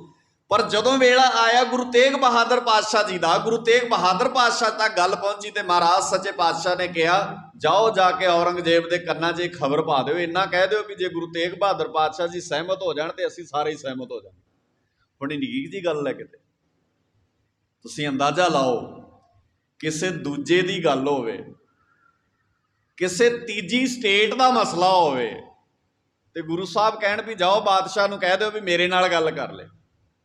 ਔਰ ਪਹਿਲੀ ਮੁਲਾਕਾਤ ਜਦੋਂ ਗੁਰੂ ਤੇਗ ਬਹਾਦਰ ਪਾਤਸ਼ਾਹ ਜੀ ਦੀ ਔਰੰਗਜ਼ੇਬ ਨਾਲ ਹੋਈ ਤੇ ਪਹਿਲੀ ਮੁਲਾਕਾਤ ਵਿੱਚ ਗੁਰੂ ਤੇਗ ਬਹਾਦਰ ਪਾਤਸ਼ਾਹ ਜੀ ਨੂੰ ਔਰੰਗਜ਼ੇਬ ਨੇ ਕਿਹਾ ਸਾਡਾ ਤੇਰੇ ਨਾਲ ਕੋਈ ਝਗੜਾ ਨਹੀਂ ਹੈ, ਤੁਸੀਂ ਆਪਣਾ ਕੰਮ ਕਰੋ, ਸਾਡੀ ਜਿੱਥੇ ਲੋੜ ਹੋਏਗੀ ਅਸੀਂ ਤੁਹਾਡੇ ਨਾਲ ਆ, ਕਿਉਂਕਿ ਅਸੀਂ ਇੱਕ ਵਾਰ ਤੁਹਾਡੇ ਨਾਲ ਲੜ ਕੇ ਵੇਖ ਲਿਆ। ਗੁਰੂ ਹਰਗੋਬਿੰਦ ਪਾਤਸ਼ਾਹ ਜੀ ਦੇ ਨਾਲ 4 ਜੰਗਾਂ ਵਾਪਰ ਚੁੱਕੀਆਂ ਸਨ। ਗੁਰੂ ਅਰਜਨ ਸਾਹਿਬ ਪਾਤਸ਼ਾਹ ਜੀ ਨੂੰ ਤੱਤੀ ਤਵੀ ਤੇ ਜਹਾਂਗੀਰ ਨੇ ਇਸੇ ਕਰਕੇ ਬਿਠਾਇਆ ਸੀ ਵੀ ਜੇ ਗੁਰੂ ਹੀ ਨਹੀਂ ਰਹੇਗਾ ਤੇ ਸਿੱਖੀ ਕਿੱਥੋਂ ਰਹਿ ਜਾਏਗੀ, ਕਿਉਂਕਿ ਮਗਰ ਤਾਂ ਇਹੀ ਚੱਲਦਾ ਹੋਣਾ ਵੀ ਜੇ ਅਸੀਂ ਜੜ ਹੀ ਮੁਕਾ ਦੇਵਾਂਗੇ ਫਿਰ ਸਿੱਖੀ ਤੇ ਆਪੇ ਹੀ ਖਤਮ ਹੋ ਜਾਣੀ ਹੈ। ਤੇ ਜਿਹੜੀ ਗੱਲ ਗੁਰੂ ਤੇਗ ਬਹਾਦਰ ਪਾਤਸ਼ਾਹ ਜੀ ਦੇ ਵੇਲੇ ਵਾਪਰ ਲੱਗੀ ਹੈ, ਜਹਾਂਗੀਰ ਕਿਉਂਕਿ ਉਸੇ ਹੀ ਟੱਬਰ ਵਿੱਚੋਂ ਤੇ ਚੱਲ ਰਿਹਾ ਔਰੰਗਜ਼ੇਬ ਨੇ ਕਿਹਾ ਅਸੀਂ ਤੁਹਾਡੇ ਨਾਲ ਲੜ ਕੇ ਵੀ ਵੇਖ ਲਿਆ, ਅਸੀਂ ਤੁਹਾਨੂੰ ਖਤਮ ਕਰਕੇ ਵੀ ਵੇਖ ਲਿਆ, ਪਰ ਇਹ ਸਾਨੂੰ ਪਤਾ ਵੀ ਨਾ ਤਾਂ ਤੁਸੀਂ ਹਰਾਏ ਜਾ ਸਕਦੇ ਹੋ ਤੇ ਨਾ ਤੁਸੀਂ ਮੁਕਾਏ ਜਾ ਸਕਦੇ ਹੋ। ਇਸ ਲਈ ਸਾਡੀ ਇੱਕੋ ਹੀ ਰਾਏ ਹੈ ਵੀ ਅਸੀਂ ਤੁਹਾਨੂੰ ਕੁਛ ਨਹੀਂ ਕਹਿ ਰਹੇ, ਤੁਹਾਡੇ ਨਾਲ ਸਾਡਾ ਕੋਈ ਝਗੜਾ ਨਹੀਂ। ਜੇ ਇੱਕ ਵੀ ਕਿਸੇ ਸਿੱਖ ਨੂੰ ਸਾਡਾ ਕੋਈ ਅਹਿਲਕਾਰ ਇਹ ਕਹੇਗਾ ਨਾ ਵੀ ਤੁਸੀਂ ਇਸਲਾਮ ਵਿੱਚ ਆ ਜਾਓ ਤੇ ਮੇਰੇ ਕੋਲ ਲਿਖਤੀ ਸ਼ਿਕਾਇਤ ਪਹੁੰਚਾ ਦਿਓ, ਮੈਂ ਆਪਣੇ ਅਹਿਲਕਾਰਾਂ ਤੇ ਫੌਰੀ ਤੌਰ ਤੇ ਉਸੇ ਵੇਲੇ ਕਾਰਵਾਈ ਕਰਾਂਗਾ। ਇੱਕ ਵੀ ਕਿਸੇ ਸਿੱਖ ਨੂੰ ਨਹੀਂ ਕਿਹਾ ਜਾਏਗਾ। ਹੁਣ ਜੇ ਤੇ ਅੱਜ ਦਾ ਵੇਲਾ ਹੁੰਦਾ ਤੇ ਫਿਰ ਆਪਾਂ ਸਮਝੌਤਾ ਕਰਕੇ ਮੋੜ ਆਉਣਾ ਸੀ ਵੀ ਸਿੱਖਾਂ ਦੀ ਤੇ ਗੱਲ ਹੀ ਨਹੀਂ ਹੈ, ਗੱਲ ਤਾਂ ਕਿਸੇ ਦੂਜੇ ਦੀ ਚੱਲ ਰਹੀ ਹੈ। ਪਰ ਧਰਮ ਇਹ ਸਿਖਾਉਂਦਾ ਨਹੀਂ ਨਾ ਵੀ ਗੱਲ ਕਿਹਦੀ ਚੱਲਦੀ ਹੈ। ਧਰਮ ਤੇ ਇਹ ਕਹਿੰਦਾ ਵੀ ਜਿਹੜਾ ਬੰਦਾ ਮੁਸ਼ਕਲ ਵਿੱਚ ਹੈ, ਜੇ ਉਸ ਵੇਲੇ ਤੂੰ ਉਹਦਾ ਮਜ਼ਹਬ, ਉਹਦੀ ਬਿਰਾਦਰੀ, ਉਹਦੀ ਜਾਤ, ਉਹਦਾ ਕੱਦ, ਉਹਦਾ ਰੁਤਬਾ, ਉਹਦੀ ਲਾਈਫ ਸਟਾਈਲ ਨੂੰ ਵੇਖ ਕੇ ਫੈਸਲੇ ਕਰੇਗਾ ਤੇ ਤੂੰ ਧਰਮੀ ਨਹੀਂ ਹੋ ਸਕਦਾ, ਤੂੰ ਬਹੁਤ ਵੱਡਾ ਅਨਿਆਈ ਬੰਦਾ। ਪਰ ਕੀ ਅੱਜ ਇਦਾਂ ਹੁੰਦਾ? ਅੱਜ ਤਾਂ ਇਦਾਂ ਨਹੀਂ ਹੁੰਦਾ। ਅੱਜ ਤਾਂ ਪਾਵਰ ਵਾਲੇ ਬੰਦੇ ਹੋਰ ਤਰ੍ਹਾਂ ਨਾਲ ਵਿਚਰਦੇ ਨੇ, ਜਿਹੜਾ ਬੰਦਾ ਵਿਦਆਊਟ ਪਾਵਰ ਹੈ ਹੋਰ ਤਰ੍ਹਾਂ ਨਾਲ ਵਿਚਰਦਾ, ਕਿਉਂਕਿ ਤੁਸੀਂ ਸਾਰਾ ਕੁਝ ਮੁਕਾ ਦਿੱਤਾ ਹੈ।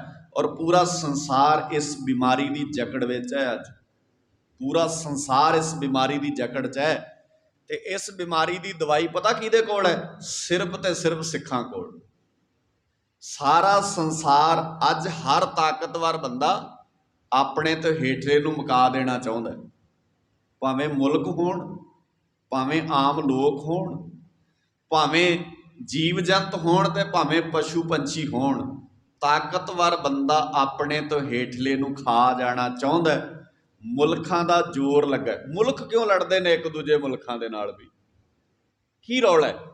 ਸਿਰਫ ਇਹੋ ਹੀ ਰੌਲਾ ਹੈ, ਇੱਕ ਮੁਲਕ ਕਹਿੰਦਾ ਵੀ ਮੇਰੀ ਤਾਕਤ ਹੋਰ ਵੱਧ ਜਾਏ ਤੇ ਜਿਹੜਾ ਦੂਜਾ ਮੁਲਕ ਹੈ ਇਹਦੀ ਤਾਕਤ ਸਦਾ ਵਾਸਤੇ ਖਤਮ ਹੋ ਜਾਏ। ਇਹ ਬੜੀ ਪੁਰਾਣੀ ਬਿਮਾਰੀ ਹੈ, ਇਹ ਪੂਰੀ ਦੁਨੀਆ ਦੀ ਸਮੱਸਿਆ ਹੈ ਤੇ ਇਸ ਸਮੱਸਿਆ ਦੀ ਦਵਾਈ ਸਿਰਫ ਤੇ ਸਿਰਫ ਕਿਹਦੇ ਕੋਲ ਹੈ? ਗੱਜ ਕੇ ਬੋਲਿਓ ਜੀ, ਸਿੱਖਾਂ ਕੋਲ। ਤੇ ਸਿੱਖਾਂ ਨੇ ਰੁਮਾਲੇ 'ਚ ਵਲੇਟ ਕੇ ਰੱਖ ਲਈ ਹੈ ਸਵੇਰੇ ਸ਼ਾਮ ਮੱਥਾ ਟੇਕਣ ਲਈ। ਮਾਫ ਕਰਿਓ ਮੈਨੂੰ, ਸਿੱਖਾਂ ਨੇ ਰੱਖ ਲਈ ਹੈ ਕਦੇ ਕਦਾਈ ਅਖੰਡ ਪਾਠ ਕਰਨ ਲਈ। ਸਿੱਖਾਂ ਨੇ ਰੱਖ ਲਈ ਹੈ ਦਿਨ ਮਿੱਥ ਕੇ ਗੁਰੂ ਗ੍ਰੰਥ ਸਾਹਿਬ ਦੀ ਪਾਲਕੀ 'ਚ ਸਰੂਪ ਸਜਾਉਂਦੇ ਨੇ ਤੇ ਸਾਰੇ ਸ਼ਹਿਰ ਨਗਰ ਨੂੰ ਦੱਸਦੇ ਨੇ ਇਹ ਸਾਡਾ ਗੁਰੂ ਹੈ। ਉਹ ਇਹਨੂੰ ਕਿਸੇ ਗੱਡੀ 'ਚ ਸਜਾ ਕੇ ਸ਼ਹਿਰ 'ਚ ਗੇੜਾ ਦਵਾਉਣ ਦੀ ਲੋੜ ਥੋੜ੍ਹੀ ਹੈ। ਇਹਦੀ ਵਿਚਾਰਧਾਰਾ ਦੁਨੀਆ ਦੇ ਸਾਹਮਣੇ ਲਿਆਓ। ਕਸ਼ਮੀਰੀ ਪੰਡਤਾਂ ਨੂੰ ਪਤਾ ਸੀ ਵੀ ਅਸੀਂ ਜੇ ਬਚ ਸਕਦੇ ਹਾਂ ਤੇ ਆਨੰਦਪੁਰੋਂ ਹੀ ਬਚ ਸਕਦੇ ਹਾਂ। ਕਿਸੇ ਨੇ ਗੁਰੂ ਸਾਹਿਬ ਜੀ ਦਾ ਇੱਦਾਂ ਪਾਲਕੀ ਸਜਾ ਕੇ ਨਗਰ ਕੀਰਤਨ ਥੋੜ੍ਹੀ ਕੱਢਿਆ ਹੋਣਾ ਹੈ ਕਸ਼ਮੀਰ ਦੇ ਇਲਾਕੇ ਵਿੱਚ। ਕਿੱਥੇ ਆਨੰਦਪੁਰ ਹੈ ਤੇ ਕਿੱਥੇ ਕਸ਼ਮੀਰ ਹੈ। ਪਰ ਅਗਲੇ ਕਸ਼ਮੀਰ ਵਾਲਿਆਂ ਨੂੰ ਪਤਾ ਹੈ ਨਾ ਵੀ ਜੇ ਸਾਡੀ ਕੋਈ ਬਾਂਹ ਫੜ ਸਕਦਾ ਤੇ ਆਨੰਦਪੁਰ ਵਾਲਾ ਹੀ ਫੜ ਸਕਦਾ। ਜੇ ਅਸੀਂ ਦਿੱਲੀ ਬੈਠੇ ਹਾਂ ਤੇ ਦਿੱਲੀ ਦੇ ਬੱਚੇ ਨੂੰ ਪਤਾ ਹੋਣਾ ਚਾਹੀਦਾ ਹੈ। ਦਿੱਲੀ ਦੇ ਹਰ ਇੱਕ ਵੀਰ ਭੈਣ ਨੌਜਵਾਨ ਨੂੰ ਪਤਾ ਹੋਣਾ ਚਾਹੀਦਾ। ਅਸੀਂ ਗੁੜਗਾਉਂ ਬੈਠੇ ਹਾਂ ਤੇ ਇੱਥੇ ਨਿੱਕੇ ਬੱਚੇ ਨੂੰ ਪਤਾ ਹੋਣਾ ਚਾਹੀਦਾ ਹੈ ਵੀ ਜੇ ਸਾਡੀ ਮੁਸ਼ਕਲ ਵਿੱਚ ਕੋਈ ਬਾਂਹ ਫੜ ਸਕਦਾ ਤੇ ਸਿਰਫ ਗੁਰੂ ਗ੍ਰੰਥ ਸਾਹਿਬ ਹੀ ਫੜ ਸਕਦਾ ਹੈ। ਪਰ ਤੁਸੀਂ ਸਾਲ ਬਾਅਦ ਗੁਰੂ ਗ੍ਰੰਥ ਸਾਹਿਬ ਦਾ ਗੇੜਾ ਤੇ ਗੁੜਗਾਉਂ ਦੀਆਂ ਗਲੀਆਂ 'ਚ ਦਵਾ ਦਿੰਦੇ ਹੋ, ਪਰ ਇਹਦੀ ਵਿਚਾਰਧਾਰਾ ਕਿੱਥੇ ਗੱਲ ਕਰਦੇ ਹੋ ਇਹਦੇ ਤੇ। ਹੋ ਸਕਦਾ ਮੇਰੀਆਂ ਗੱਲਾਂ ਕਈਆਂ ਨੂੰ ਨਾ ਚੰਗੀਆਂ ਲੱਗਣ, ਹੋ ਸਕਦਾ ਕਈ ਪ੍ਰਬੰਧਕ ਵੀਰਾਂ ਨੂੰ ਰਿਕੁਐਸਟ ਕਰਨ ਵੀ ਇਹ ਭਾਈ ਨਾ ਸੱਦਿਓ ਦੁਬਾਰਾ। ਕੋਈ ਗੱਲ ਨਹੀਂ, ਨਾ ਸੱਦਿਓ, ਫਿਰ ਕੀ ਫਰਕ ਪੈਂਦਾ ਇਹਦੇ ਨਾਲ। ਮੈਂ ਬੜੀ ਵਾਰ ਕਿਹਾ ਵੀ ਮੈਂ ਆਪਣੇ ਆਪ ਨੂੰ ਦੁਬਾਰਾ ਸੱਦਣ ਵਾਸਤੇ ਆਪਣੀ ਗੁਰੂ ਦੀ ਵਿਚਾਰਧਾਰਾ ਦਾ ਗਲ ਕਿਵੇਂ ਘੁੱਟ ਦਿਆਂ, ਮੈਂ ਕਿਵੇਂ ਆਪਣੇ ਗੁਰੂ ਨਾਲ ਸੌਦੇਬਾਜ਼ੀ ਕਰ ਲਾਂ। ਸਮਝੌਤਾ ਤਾਂ ਕੀਤਾ ਜਾ ਸਕਦਾ ਹੈ, ਪਰ ਸਿਰਫ ਆਪਣੀ ਦੁਕਾਨ ਚਲਾਉਣ ਵਾਸਤੇ, ਆਪਣਾ ਸਿਰਫ ਕਾਰੋਬਾਰ ਚਲਾਉਣ ਵਾਸਤੇ ਮੈਂ ਆਪਣੇ ਗੁਰੂ ਨਾਲ ਧੋਖਾ ਕਿਵੇਂ ਕਰ ਲਾਂ। ਮੇਰੀ ਜ਼ਮੀਰ ਨਹੀਂ ਮੰਨਦੀ, ਮੇਰੀ ਸੁਰਤ ਨਹੀਂ ਮੈਨੂੰ ਇਜਾਜ਼ਤ ਦਿੰਦੀ ਇਸ ਗੱਲ ਦੀ। ਪਰ ਹੋਇਆ ਐਸਾ ਹੀ ਹੈ। ਤੁਸੀਂ ਇਹਨਾਂ ਸਾਰੀਆਂ ਗੱਲਾਂ ਨੂੰ ਕਦੀ ਗੌਰ ਨਾਲ ਸਮਝ ਕੇ ਵੇਖਿਓ। ਦੱਸ ਪਾਏ ਹਾਂ ਅਸੀਂ ਵੀ ਗੁਰੂ ਗ੍ਰੰਥ ਸਾਹਿਬ ਜੀ ਦੇ ਸਿਧਾਂਤ ਦੀ ਗੱਲ ਕੀ ਹੈ। ਮੈਂ ਤੁਹਾਨੂੰ ਕਿਹਾ ਸੀ ਮਾਡਰਨ ਯੁੱਗ ਨੇ ਤੁਹਾਨੂੰ ਨੀਵਿਆਂ ਨੂੰ ਖਾਣਾ ਸਿਖਾ ਦਿੱਤਾ ਤੇ ਤਗੜਿਆਂ ਦੇ ਗਾੜੀ ਹੱਥ ਜੋੜਨੇ ਸਿਖਾ ਦਿੱਤੇ ਨੇ। ਆਹ ਬਾਬੇ ਨਾਨਕ ਦਾ ਘਰ ਤੁਹਾਨੂੰ ਸਿਖਾਉਂਦਾ ਹੈ ਤਗੜਿਆਂ ਦੀਆਂ ਅੱਖਾਂ 'ਚ ਅੱਖਾਂ ਪਾਉਣੀਆਂ ਤੇ ਨੀਵਿਆਂ ਨੂੰ ਚੁੱਕ ਕੇ ਗਲ ਲਾਉਣਾ। ਜਿੱਦਣ ਸਾਡਾ ਸਮਾਜ ਤਗੜੇ ਦੀਆਂ ਅੱਖਾਂ 'ਚ ਅੱਖਾਂ ਪਾ ਲਏਗਾ ਤੇ ਨੀਵਿਆਂ ਨੂੰ ਗਲ ਲਾ ਲਏਗਾ, ਉਦਣ ਇਹੋ ਹੀ ਦੁਨੀਆ ਸੋਨੇ ਦੀ ਦੁਨੀਆ ਹੋਏਗੀ, ਇਹੋ ਹੀ ਦੁਨੀਆ ਸਵਰਗ ਹੋਏਗੀ। ਹੋਰ ਵੱਖਰਾ ਸਵਰਗ ਲੱਭਣ ਦੀ ਲੋੜ ਨਹੀਂ। ਮੈਂ ਆਪਣੇ ਕੋਲੋਂ ਨਹੀਂ ਕਹਿੰਦਾ ਇਹ ਗੱਲ। ਅੱਜ ਸੰਸਾਰ ਦੇ ਹਰ ਬੰਦੇ ਦਾ ਇਹ ਸਵਾਲ ਹੈ ਵੀ ਰੱਬ ਖੁਸ਼ ਕਦੋਂ ਹੁੰਦਾ ਹੈ। ਅਸੀਂ ਕਹਿੰਦੇ ਹਾਂ ਨਾ ਰੱਬ ਖੁਸ਼ ਕਦੋਂ ਹੁੰਦਾ ਹੈ, ਤੇ ਗੁਰੂ ਸਾਹਿਬ ਜੀ ਤੋਂ ਪੁੱਛ ਲਓ। ਮਹਾਰਾਜ ਕਹਿੰਦੇ ਜਿੱਥੇ ਨੀਚ ਸੰਭਾਲੀ ਤਿੱਥੇ ਨਦਰ ਤੇਰੀ ਬਖਸ਼ੀਸ਼। ਮਾਡਰਨ ਯੁੱਗ ਕਹਿੰਦਾ ਆਪਣੇ ਤੋਂ ਥੱਲੇ ਵਾਲਿਆਂ ਨੂੰ ਮੁਕਾ ਦਿਓ, ਤੇ ਗੁਰੂ ਨਾਨਕ ਸਾਹਿਬ ਜੀ ਦਾ ਘਰ ਕਹਿੰਦਾ ਆਪਣੇ ਤੋਂ ਥੱਲੇ ਵਾਲਿਆਂ ਨੂੰ ਸੰਭਾਲ ਲਓ। ਹੁਣ ਤੁਸੀਂ ਇਹ ਵੇਖੋ, ਤੇ ਅਸੀਂ ਆਮ ਸੰਸਾਰ 'ਚ ਵੀ ਇੱਦਾਂ ਦੇ ਹੀ। ਸਾਡੇ ਘਰ ਜਦੋਂ ਕੋਈ ਵੱਡਾ ਰਿਸ਼ਤੇਦਾਰ ਆਉਂਦਾ ਹੈ ਨਾ, ਜਿਹਦਾ ਰੁਤਬਾ ਵੱਡਾ ਹੁੰਦਾ, ਜਿਹਦੇ ਕੋਲ ਗੱਡੀ ਵੱਡੀ ਹੁੰਦੀ ਹੈ, ਜਿਹਦਾ ਘਰ ਸਾਡੇ ਨਾਲੋਂ ਵੱਡਾ ਹੁੰਦਾ ਹੈ, ਤਾਂ ਸਾਨੂੰ ਬੜਾ ਚਾਅ ਚੜ੍ਹਦਾ। ਤੇ ਜਦੋਂ ਸਾਡਾ ਕੋਈ ਰਿਸ਼ਤੇਦਾਰ ਸਾਡੇ ਨਾਲੋਂ ਨਿੱਕੇ ਘਰ ਵਾਲਾ, ਨਿੱਕੀ ਗੱਡੀ ਵਾਲਾ, ਨਿੱਕੇ ਰੁਤਬੇ ਵਾਲਾ ਆਉਂਦਾ ਤੇ ਸਾਨੂੰ ਬੜਾ ਭੈੜਾ ਜਿਹਾ ਲੱਗਦਾ ਵੀ ਕਿਤੇ ਕੋਈ ਵੰਗਾਰ ਹੀ ਨਾ ਪਾ ਜਾਏ, ਕਿਤੇ ਕੁਝ ਕੰਮ ਹੀ ਨਾ ਕਹਿ ਜਾਏ। ਤੇ ਸੋਚਿਓ, ਤੁਸੀਂ ਆਪਣੇ ਤੋਂ ਵੱਡੇ ਵਾਲੇ ਨੂੰ ਤਾਂ ਵੇਖ ਕੇ ਖੁਸ਼ ਹੁੰਦੇ ਹੋ, ਤੇ ਜਿਹੜਾ ਤੁਹਾਡੇ ਤੋਂ ਥੱਲੇ ਹੈ ਉਹਨੂੰ ਵੇਖ ਕੇ ਮੱਥੇ ਤੇ ਵੱਟ ਪਾਉਂਦੇ ਹੋ, ਤੇ ਉਹ ਵੀ ਤੇ ਇਸੇ ਦੁਨੀਆ 'ਚ ਹੀ ਰਹਿੰਦਾ। ਫਿਰ ਉਹ ਵੀ ਤੇ ਤੁਹਾਨੂੰ ਵੇਖ ਕੇ ਮੱਥੇ ਤੇ ਵੱਟ ਪਾਉਂਦਾ ਹੀ ਹੋਣਾ ਹੈ ਨਾ, ਉਹ ਵੀ ਤਾਂ ਇਸੇ ਦੁਨੀਆ 'ਚ ਹੀ ਰਹਿੰਦਾ ਹੈ। ਇਹਦਾ ਮਤਲਬ ਜੇ ਤੁਹਾਡੇ ਅੰਦਰ ਇਹ ਚੱਲ ਰਿਹਾ ਤੇ ਚੱਲ ਉਹਦੇ ਅੰਦਰ ਵੀ ਇਹੀ ਕੁਝ ਰਿਹਾ ਹੋਣਾ। ਤੇ ਜਿੱਦਣ ਇਹ ਕੁਝ ਚੱਲੇਗਾ ਸਮਾਜ ਵਿੱਚ, ਉਦਣ ਸਮਾਜ ਕਦੀ ਵੀ ਤਰੱਕੀ ਦੀਆਂ ਪੌੜੀਆਂ ਨਹੀਂ ਚੜ੍ਹ ਸਕਦਾ ਹੁੰਦਾ। ਤੇ ਇਹਨੂੰ ਬਦਲ ਕੌਣ ਸਕਦਾ ਹੈ? ਜਿੱਦਣ ਅਸੀਂ ਪੀਰ ਵਾਲੀ ਜਗ੍ਹਾ ਤੇ ਪੀਰ ਹੋਏ ਤੇ ਮੀਰ ਵਾਲੀ ਜਗ੍ਹਾ ਤੇ ਮੀਰ ਹੋਏ। ਤੁਹਾਨੂੰ ਕੀ ਲੱਗਦਾ ਹੈ? ਜਿਵੇਂ ਮੈਂ ਕਿਹਾ ਸੀ ਵੀ ਸਾਨੂੰ ਲੱਗਦਾ ਗੁਰੂ ਅਰਜਨ ਸਾਹਿਬ ਜੀ ਸ਼ਾਂਤੀ ਦੇ ਪੁੰਜ ਨੇ ਤੇ ਗੁਰੂ ਹਰਗੋਬਿੰਦ ਪਾਤਸ਼ਾਹ ਜੀ ਖੰਡਾ ਖੜਕਾਉਣ ਵਾਲੇ ਨੇ। ਇਹੀ ਚੱਲਦਾ ਨਾ ਸਾਡੇ ਦਿਮਾਗ 'ਚ। ਨਹੀਂ, ਜਦੋਂ ਗੁਰੂ ਅਰਜਨ ਸਾਹਿਬ ਪਾਤਸ਼ਾਹ ਜੀ ਦੀ ਬਰਾਤ ਗਈ ਸੀ, ਉਸ ਵੇਲੇ ਨੇਜੇ ਨਾਲ ਦਰਖਤ ਦੀਆਂ ਜੜ੍ਹਾਂ ਪੁੱਟੀਆਂ ਸੀ ਗੁਰੂ ਅਰਜਨ ਸਾਹਿਬ ਪਾਤਸ਼ਾਹ ਨੇ। ਇਹਦਾ ਮਤਲਬ ਕਿੰਨੇ ਵੱਡੇ ਉਹ ਨੇਜੇ ਦੇ ਧਨੀ ਹੋਣੇ ਆ। ਇੱਕ ਦਰਖਤ ਲੱਗਾ ਹੋਇਆ ਹੈ ਤੇ ਦਰਖਤ ਦੀਆਂ ਜੜ੍ਹਾਂ ਵਿੱਚ ਨੇਜਾ ਅੜਾਇਆ ਘੋੜੇ ਤੇ ਚੜ੍ਹ ਕੇ, ਔਰ ਨੇਜੇ ਨਾਲ ਜੜ੍ਹਾਂ ਪੁੱਟਦੀਆਂ। ਤੁਸੀਂ ਬਾਬਾ ਬੁੱਢਾ ਜੀ ਦਾ ਨਾਮ ਸੁਣਿਆ, ਤੇ ਬਾਬਾ ਬੁੱਢਾ ਜੀ ਦਾ ਨਾਮ ਆਉਂਦੇ ਤੁਹਾਡੇ ਦਿਮਾਗ 'ਚ ਮਿੱਸੇ ਪ੍ਰਸ਼ਾਦੇ ਤੇ ਗੰਢਾ ਆ ਜਾਂਦਾ ਹੋਣਾ। ਨਾਲ ਮਿੱਸੇ ਪ੍ਰਸ਼ਾਦੇ ਚੱਲਣ ਲੱਗ ਪੈਂਦੇ, ਨਾਲ ਹੀ ਗੰਢਾ ਚੱਲਣ ਲੱਗ ਪੈਂਦਾ। ਪਰ ਇਹਦੇ ਤੋਂ ਵੱਧ ਤੁਸੀਂ ਬਾਬਾ ਬੁੱਢਾ ਜੀ ਨੂੰ ਥੋੜ੍ਹੀ ਜਾਣਦੇ ਹੋ। ਸਾਨੂੰ ਐਂ ਲੱਗਦਾ ਵੀ ਬਾਬਾ ਬੁੱਢਾ ਜੀ ਬਜ਼ੁਰਗ ਜਿਹੇ ਬੰਦੇ ਸਨ, ਤੇ ਉਹਨਾਂ ਨੇ ਸ਼ਾਇਦ ਆਪਣੇ ਇਤਿਹਾਸ ਵਿੱਚ ਇੱਕੋ ਹੀ ਵੱਡਾ ਕਾਰਨਾਮਾ ਕੀਤਾ ਵੀ ਮੁੱਕੀ ਮਾਰ ਕੇ ਗੰਢਾ ਭੰਨਿਆ ਤੇ ਮਿੱਸੇ ਪ੍ਰਸਾਦੇ ਮੰਗਾਏ। ਪਰ ਤੁਹਾਨੂੰ ਪਤਾ ਹੈ, ਗੁਰੂ ਹਰਗੋਬਿੰਦ ਪਾਤਸ਼ਾਹ ਜੀ ਨੂੰ ਘੋੜ ਸਵਾਰੀ ਤੇ ਗੁਰੂ ਹਰਗੋਬਿੰਦ ਪਾਤਸ਼ਾਹ ਨੂੰ ਸ਼ਸਤਰ ਵਿੱਦਿਆ ਦੇਣ ਵਾਲੇ ਟੀਚਰ ਕੌਣ ਸਨ? ਬਾਬਾ ਬੁੱਢਾ ਜੀ। ਇਹ ਕਿਉਂ ਨਹੀਂ ਦੱਸਿਆ ਸਾਨੂੰ?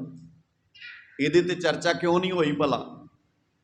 ਕਿਉਂਕਿ ਜੇ ਸਾਡਾ ਸਮਾਜ ਇਹਨਾਂ ਸਾਰੀਆਂ ਚੀਜ਼ਾਂ ਤੇ ਚਰਚਾ ਕਰੇਗਾ ਤਾਂ ਜਿਹੜੀ ਅੱਜ ਦਾ ਸਾਡਾ ਯੂਥ ਹੈ, ਜਿਹੜੀ ਅੱਜ ਦੀ ਸਾਡੀ ਜਵਾਨੀ ਹੈ, ਉਹ ਸਰੀਰਕ ਕਸਰਤਾਂ ਵਾਲੇ ਬੰਨੇ ਤੁਰੇਗੀ, ਉਹ ਸਰੀਰ ਨੂੰ ਸੰਭਾਲਣ ਵਾਲੇ ਬੰਨੇ ਤੁਰੇਗੀ।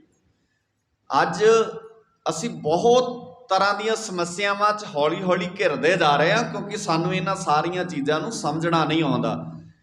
ਗਰੀਬ ਨਿਵਾਸ ਸੱਚੇ ਪਾਤਸ਼ਾਹ ਜੀ ਨੇ ਆਪਣੇ ਯੁੱਗ ਵਿੱਚ ਨੇਜਾ ਵੀ ਚਲਾਇਆ, ਪਰ ਜਦੋਂ ਗੱਲ ਆ ਗਈ ਤਤੀ ਤਵੀ ਤੇ ਬਹਿ ਕੇ ਸ਼ਹਾਦਤ ਦੇਣ ਦੀ, ਉਸ ਵੇਲੇ ਮਹਾਰਾਜ ਸੱਚੇ ਪਾਤਸ਼ਾਹ ਜੀ ਬੜੇ ਪਿਆਰ ਨਾਲ ਚੌਂਕੜਾ ਮਾਰ ਕੇ ਤਵੀ ਤੇ ਬਹਿ ਗਏ।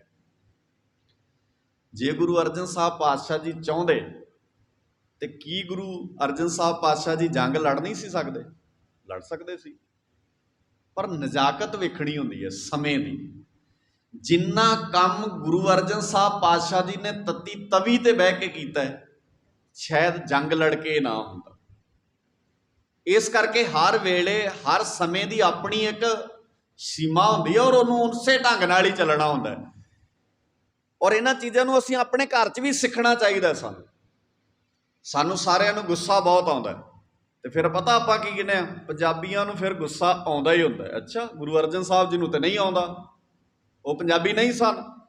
ਜਿੱਦਣ ਤੁਹਾਨੂੰ ਗੁੱਸਾ ਆਉਣਾ ਉਦਣ ਪੰਜਾਬੀ ਬਣ ਜਾਂਦੇ ਆ, ਤੇ ਜਿੱਦਣ ਸਾਡੇ ਤੇ ਕੋਈ ਬਿਪਤਾ ਬਣ ਜਾਏ ਤੇ ਸਾਡੀ ਲੋੜ ਪੈ ਜਾਏ ਗੁੱਸਾ ਵਿਖਾਉਣ ਦੀ, ਉਦੋਂ ਕਹਿੰਦੇ ਆ ਲੈ ਸਾਨੂੰ ਤੇ ਗੁਰੂ ਸਾਹਿਬ ਜੀ ਨੇ ਕਿਹਾ ਕੋਈ ਗੱਲ ਨਹੀਂ, ਐਸ ਕੰਨ ਨਾਲ ਸੁਣ ਲੈਣੀ ਚਾਹੀਦੀ ਹੈ ਤੇ ਐਸ ਬਾਹਰ ਕੱਢ ਦੇਣੀ ਚਾਹੀਦੀ। ਤੂੰ ਚਲਾਕ ਬੰਦਾ ਹੈ, ਤੂੰ ਵੇਖਣਾ ਕਿੱਥੇ ਗੁੱਸਾ ਵਿਖਾਉਣਾ ਤੇ ਕਿੱਥੇ ਗੁੱਸਾ ਨਹੀਂ ਵਿਖਾਉਣਾ। ਬਹੁਤ ਤੇਜ਼ ਹੈ, ਜਿੱਥੇ ਤੈਨੂੰ ਪਤਾ ਵੀ ਗੁੱਸਾ ਵਿਖਾਉਣ ਦਾ ਨੁਕਸਾਨ ਹੋਏਗਾ ਮੇਰਾ ਪਰਸਨਲੀ, ਉੱਥੇ ਤੂੰ ਸਿਆਣਾ ਬਣ ਜਾਣਾ ਹੈ। ਤੇ ਜਿੱਥੇ ਤੈਨੂੰ ਪਤਾ ਘਰ 'ਚ ਗੁੱਸਾ, ਬਹੁਤੇ ਬੰਦੇ ਘਰ 'ਚ, ਜਿਹੜੇ ਬੰਦੇ ਘਰ ਗੁੱਸਾ ਵਿਖਾਉਂਦੇ ਨੇ ਉਹ ਬਾਹਰ ਬਹੁਤ ਮਿੱਠੇ ਹੁੰਦੇ ਨੇ, ਆਮ ਕਰਕੇ ਹੁੰਦਾ। ਤੇ ਉਹ ਫਿਰ ਘਰ ਬੜਾ ਰੋਹ ਪਾਉਣਗੇ ਆਪਣਿਆਂ ਤੇ ਵੀ ਮੈਂ ਜਿਵੇਂ ਬੜਾ ਮਤਲਬ ਖੱਬੇ ਖਾਨ ਹੁੰਦਾ ਬੰਦਾ, ਸੋ ਉਹ ਪਾ ਹੀ ਉੱਥੇ ਸਕਦੇ ਨੇ ਰੋਬ, ਉਹਨਾਂ ਦਾ ਦਾਇਰਾ ਹੀ ਓਨਾ ਕੁ ਹੁੰਦਾ, ਉੱਥੇ ਬੰਦਾ ਗੁੱਸਾ ਵਿਖਾ ਸਕਦਾ। ਸਾਰਿਆਂ ਦੀ ਪ੍ਰੋਬਲਮ ਹੁੰਦੀ ਹੈ। ਗਰੀਬ ਨਿਵਾਸ ਸੱਚੇ ਪਾਤਸ਼ਾਹ ਜੀ ਨੇ ਸਾਡੇ ਅੰਦਰ ਇਹ ਕੁਆਲਿਟੀਜ਼ ਪੈਦਾ ਕੀਤੀਆਂ, ਪਰ ਅਸੀਂ ਹੌਲੀ ਹੌਲੀ ਇਹ ਸਾਰਾ ਕੁਝ ਛੱਡ ਬੈਠੇ ਹਾਂ। ਇਤਿਹਾਸ ਸਾਡੇ ਬੱਚੇ ਨਹੀਂ ਪੜ੍ਹਦੇ। ਸਾਡੇ ਬੱਚਿਆਂ ਨੂੰ ਪੁੱਛੋ ਸਿੰਗਰਾਂ ਦੇ ਨਾਂ ਪਤਾ, ਤੇ ਸ਼ਾਇਦ ਹੋ ਸਕਦਾ ਸਿੰਗਰਾਂ ਦੇ ਨਾਂ ਨਹੀਂ, ਉਹਨਾਂ ਦੇ ਨਾਨਕੇ ਦਾਦਕੇ ਵੀ ਪਤਾ ਹੋਣਗੇ। ਉਹ ਕਦੋਂ ਜੰਮਿਆ, ਕਦੋਂ ਗਾਉਣ ਲੱਗਾ, ਉਹਨੇ ਪਹਿਲਾ ਗਾਣਾ ਕਦੋਂ ਗਾਇਆ, ਕਿਹੜੀ ਕੰਪਨੀ ਨੇ ਗਾਣਾ ਕੀਤਾ, ਉਹਦੇ ਵਿਊ ਕਿੰਨੇ ਆਏ। ਕਿਆ ਬਾਤ, ਕਿੰਨੀ ਜਰਨਲ ਨੌਲੇਜ ਇਕੱਠੀ ਕਰਦੇ ਨੇ ਬੱਚੇ ਸਾਡੇ। ਔਰ ਤੁਸੀਂ ਉਹਨਾਂ ਨੂੰ ਪੁੱਛੋ ਕਰਤਾਰ ਸਰਾਭਾ, ਕਹਿੰਦੇ ਉਹ ਕੌਣ ਹੈ। ਉਹਨਾਂ ਨੂੰ ਪੁੱਛੋ ਹਰੀ ਸਿੰਘ ਨਲੂਆ, ਕਹਿੰਦੇ ਇਹ ਤੇ ਸੁਣਿਆ ਨਹੀਂ ਕਦੀ। ਉਹਨਾਂ ਨੂੰ ਪੁੱਛੋ ਸ਼ਾਮ ਸਿੰਘ ਅਟਾਰੀ, ਕਹਿੰਦੇ ਇਹ ਤੇ ਪਹਿਲੀ ਵਾਰ ਨਾਮ ਸੁਣਿਆ। ਸੋ ਇਹ ਸਾਰੀਆਂ ਚੀਜ਼ਾਂ ਨੂੰ ਜਿੰਨਾ ਚਿਰ ਤੱਕ ਤੁਸੀਂ ਮੀਰੀ ਪੀਰੀ ਦੇ ਸਿਧਾਂਤ ਨੂੰ ਜਿਉਂਦੇ ਨਹੀਂ ਨਾ, ਉਹਨਾਂ ਚਿਰ ਤੱਕ ਇਹਨਾਂ ਤੇ ਚਰਚਾਵਾਂ ਕਰਨ ਦਾ ਬਹੁਤਾ ਲਾਭ ਨਹੀਂ ਹੋਏਗਾ। ਮਹਾਰਾਜ ਸੱਚੇ ਪਾਤਸ਼ਾਹ ਗੁਰੂ ਹਰਗੋਬਿੰਦ, ਮੀਰੀ ਦਾ ਮਤਲਬ ਹੈ ਬਾਦਸ਼ਾਹਤ, ਤੇ ਸਿੱਖ ਬਾਦਸ਼ਾਹ, ਅਸੀਂ ਬਾਦਸ਼ਾਹ ਹਾਂ, ਹਰ ਵੇਲੇ ਬਾਦਸ਼ਾਹ ਹੈ। ਬਾਦਸ਼ਾਹ ਦਾ ਮਤਲਬ ਜ਼ਰੂਰੀ ਨਹੀਂ ਹੁੰਦਾ ਵੀ ਤੁਹਾਡੇ ਕੋਲ ਰਾਜ ਭਾਗ ਹੋਵੇ, ਧਿਆਨ ਨਾਲ ਸਮਝਿਓ। ਬਾਦਸ਼ਾਹ ਦਾ ਮਤਲਬ ਜ਼ਰੂਰੀ ਨਹੀਂ ਹੁੰਦਾ ਤੁਹਾਡੇ ਕੋਲ ਰਾਜ ਭਾਗ ਹੋਵੇ। ਸਿੱਖ ਜੰਗਲਾਂ 'ਚ ਰਹਿੰਦੇ ਨੇ, ਦਰਖਤਾਂ ਦੇ ਪੱਤੇ ਭਰੂ ਕੇ ਖਾਂਦੇ ਨੇ, ਘੋੜਿਆਂ ਦੀਆਂ ਕਾਠੀਆਂ ਇਹਨਾਂ ਦਾ ਘਰ ਹੈ। ਕਈ ਦਿਨ ਰਿਜ਼ਕ ਨਹੀਂ ਦਿਸਦਾ ਇਹਨਾਂ ਨੂੰ। ਇਹੋ ਜਿਹੇ ਹਾਲਾਤ ਨੇ ਸਿੱਖਾਂ ਦੇ। 17ਵੀਂ ਸਦੀ ਵਿੱਚ ਰੋਟੀ ਵੇਖਣ ਤੋਂ ਬਿਨਾਂ ਹਫ਼ਤਾ ਲੰਘ ਜਾਂਦਾ, ਖਾਣ ਬਿਨਾਂ ਨਹੀਂ, ਵੇਖਦੇ ਹੀ ਨਹੀਂ ਇੱਕ ਹਫ਼ਤਾ ਰੋਟੀ। ਤੇ ਹਫ਼ਤੇ ਬਾਅਦ ਜਦੋਂ ਕਿਤੇ ਥੋੜਾ ਬਹੁਤਾ ਰਾਸ਼ਨ ਮਿਲਦਾ ਹੈ, ਉਹਦੀ ਰੋਟੀ ਪਕਾਉਂਦੇ ਨੇ। ਧਿਆਨ ਨਾਲ ਸਮਝਿਓ ਇਹ ਗੱਲ, ਫਿਰ ਸਮਝ ਵਿੱਚ ਪੈਣੀ ਹੈ। ਜਦੋਂ ਰੋਟੀ ਮਿਲਦੀ ਹੈ ਔਰ ਉਸ ਅੰਨ ਦੀ ਰੋਟੀ ਪਕਾਉਂਦੇ ਨੇ, ਤੇ ਰੋਟੀ ਪਕਾ ਕੇ ਪਹਿਲਾ ਕੰਮ ਕੀ ਕਰਦੇ ਨੇ ਭਲਾ? ਕੀ ਕਰਦੇ? ਕਈਆਂ ਦਿਨਾਂ ਦੀ ਰੋਟੀ ਨਹੀਂ ਖਾਧੀ, ਰੋਟੀ ਵੇਖੀ ਕਈਆਂ ਦਿਨਾਂ ਬਾਅਦ ਹੈ। ਤੇ ਜਦੋਂ ਰੋਟੀ ਪਕਾ ਲਈ ਤੇ ਉੱਚੀ ਆਵਾਜ਼ ਵਿੱਚ ਕਹਿੰਦੇ ਨੇ ਕੋਈ ਇਲਾਕੇ 'ਚ ਭੁੱਖਾ ਹੋਵੇ ਤੇ ਪ੍ਰਸ਼ਾਦਾ, ਬੋਲੋ ਗੱਜ ਕੇ, ਕੋਈ ਭੁੱਖਾ ਹੋਵੇ ਤੇ। ਆਪਾਂ ਕਰ ਸਕਦੇ ਇੱਦਾਂ ਭਲਾ? ਆਪਾਂ ਤੇ ਚੀਜ਼ ਹੋਵੇ ਤਾਂ ਵੀ ਕਹਿੰਦੇ ਆ ਵੀ ਰੱਖ ਲਓ, ਕੋਈ ਨਹੀਂ, ਆ ਬੰਦਾ ਚਲਾ ਜਾਏਗਾ ਫਿਰ ਖਾ ਲਾਂਗੇ ਆਪਾਂ, ਐਵੇਂ ਵੰਡਣੀ ਪਏਗੀ। ਸੋ ਅਸੀਂ ਕਿੱਥੇ ਬਾਦਸ਼ਾਹ ਆ?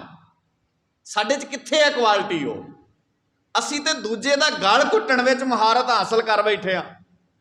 ਔਰ ਤੁਸੀਂ ਵੇਖੋ, ਸਿੱਖ ਜੰਗਲਾਂ 'ਚ ਰਹਿੰਦੇ ਨੇ, ਝਾੜੀਆਂ 'ਚ ਲੁਕਦੇ ਫਿਰਦੇ ਨੇ, ਸੂਈਏ ਖਬਰਾਂ ਲੈਂਦੇ ਫਿਰਦੇ ਨੇ। ਕੋਈ ਸਿੱਖ ਲੱਭ ਜਾਏ ਤੇ ਉਹਦੀ ਦੱਸ। ਪਤਾ ਇਹ ਹਾਲਾਤ ਕਿੱਦਾਂ? ਜਿਹੜੇ ਹਾਲਾਤ ਦੀ ਮੈਂ ਗੱਲ ਕਰਦਾ, ਜਿਹੜੇ ਸੱਚੀ ਮੁੱਚੀ ਮੀਰ ਤੇ ਪੀਰ ਹੁੰਦੇ ਨੇ, ਉਹ ਕਿੱਦਾਂ ਦੇ ਹੁੰਦੇ ਨੇ? ਸੂਈਏ ਖਬਰਾਂ ਲੈਂਦੇ ਫਿਰਦੇ ਨੇ। ਜੇ ਕੋਈ ਸਿੱਖ ਦੀ ਦੱਸ ਪਾ ਦੇ, ਉਹਨੂੰ ਵੀ ਇਨਾਮ ਮਿਲਦਾ। ਜੇ ਕੋਈ ਇੰਨਾ ਹੀ ਦੱਸ ਦੇ ਨਾ ਬਾਦਸ਼ਾਹ ਨੂੰ ਜਾ ਕੇ ਵੀ ਫਲਾਣੇ ਥਾਂ ਤੇ ਮੈਂ ਸਿੱਖ ਵੇਖਿਆ, ਤੇ ਉਹਨੂੰ ਇਨਾਮ ਮਿਲਦਾ। ਤੇ ਸਿੱਖ ਸੂਈਏ ਖਬਰਾਂ ਲੈਂਦੇ ਫਿਰਦੇ ਨੇ ਵੀ ਸਿੱਖ ਕਿੱਥੇ ਰਹਿੰਦੇ ਹੋਣਗੇ, ਤੇ ਸਿੱਖ ਲੁਕ ਕੇ ਜੰਗਲਾਂ ਵਿੱਚ ਰਹਿੰਦੇ ਨੇ। ਤੇ ਜਦੋਂ ਬੰਦਾ ਲੁਕ ਰਿਹਾ ਹੋਵੇ, ਫਿਰ ਤੇ ਉੱਚੀ ਸਾਹ ਵੀ ਨਹੀਂ ਲੈਂਦਾ ਵੀ ਪਤਾ ਨਾ ਲੱਗ ਜਾਏ। ਐਂ ਹੀ ਹੁੰਦਾ ਹੈ ਨਾ, ਜਦੋਂ ਤੁਸੀਂ ਕਿਸੇ ਤੋਂ ਲੁਕ ਰਹੇ ਹੋ ਤੇ ਤੁਸੀਂ ਕੋਸ਼ਿਸ਼ ਕਰਦੇ ਆ ਨਾ ਵੀ ਮੈਂ ਉੱਚੀ ਸਾਹ ਵੀ ਨਾ ਲਵਾਂ, ਵੀ ਕਿਸੇ ਨੂੰ ਪਤਾ ਨਾ ਲੱਗ ਜਾਏ। ਤੇ ਸੱਚੀ ਉੱਚੀ ਸਾਹ ਨਹੀਂ ਲੈਂਦੇ। ਜੰਗਲਾਂ ਦੀਆਂ ਪਹਾੜੀਆਂ 'ਚ ਲੁਕਦੇ ਨੇ, ਜੰਗਲਾਂ 'ਚ ਲੁਕਦੇ ਨੇ। ਪਰ ਜਦੋਂ ਪ੍ਰਸ਼ਾਦਾ ਪਕਾਉਂਦੇ ਨੇ ਨਾ, ਉਸ ਵੇਲੇ ਉਹਨਾਂ ਨੂੰ ਚੇਤਾ ਹੀ ਭੁੱਲ ਜਾਂਦਾ ਵੀ ਸਾਡੀਆਂ ਤੇ ਸੂਹਾਂ ਲੈਂਦੇ ਫਿਰਦੇ ਨੇ ਲੋਕ। ਕਿਉਂਕਿ ਬਾਦਸ਼ਾਹ ਹੁੰਦਾ ਹੈ ਨਾ ਜਿਹੜਾ, ਉਹਦੇ ਦਿਮਾਗ 'ਚ ਡਰ ਨਹੀਂ ਹੁੰਦਾ। ਫਿਰ ਐਵੇਂ ਨਹੀਂ ਸਾਡੇ ਨਾਲ ਮੀਰ ਤੇ ਪੀਰ ਸ਼ਬਦ ਜੁੜਿਆ। ਉਹਦੀ ਕਮਾਈ ਬਹੁਤ ਵੱਡੀ ਕੀਤੀ, ਅਸੀਂ ਘਾਲਣਾਵਾਂ ਬਹੁਤ ਘਾਲੀਆਂ ਨੇ ਉਹਦੇ ਵਾਸਤੇ। ਪਰ ਅੱਜ ਇਹ ਨਹੀਂ ਰਹੀ ਗੱਲ, ਕਿਉਂਕਿ ਤੁਸੀਂ ਗੁਰਬਾਣੀ ਨੂੰ ਵਿਚਾਰਨਾ, ਸਮਝਣਾ, ਇਤਿਹਾਸ ਨੂੰ ਪੜ੍ਹਨਾ ਛੱਡਤਾ ਹੈ। ਤੁਹਾਡੇ ਵਾਸਤੇ ਇਤਿਹਾਸ ਇੱਕ ਬੋਝ ਹੈ। ਬਹੁਤ ਸਾਰੇ ਬੰਦੇ ਅੱਜ ਬਾਣੀ ਨੂੰ ਬੋਝ ਮੰਨਦੇ ਨੇ, ਇਤਿਹਾਸ ਨੂੰ ਬੋਝ ਮੰਨਦੇ ਨੇ। ਉਹ ਕਹਿੰਦੇ ਨੇ ਅੱਜ ਪੜ੍ਹਿਆ ਲਿਖਿਆ ਸਮਾਜ ਹੈ। ਮੈਂ ਸੌਖੀ ਐਗਜ਼ਾਮਪਲ ਦਿੰਦਾ।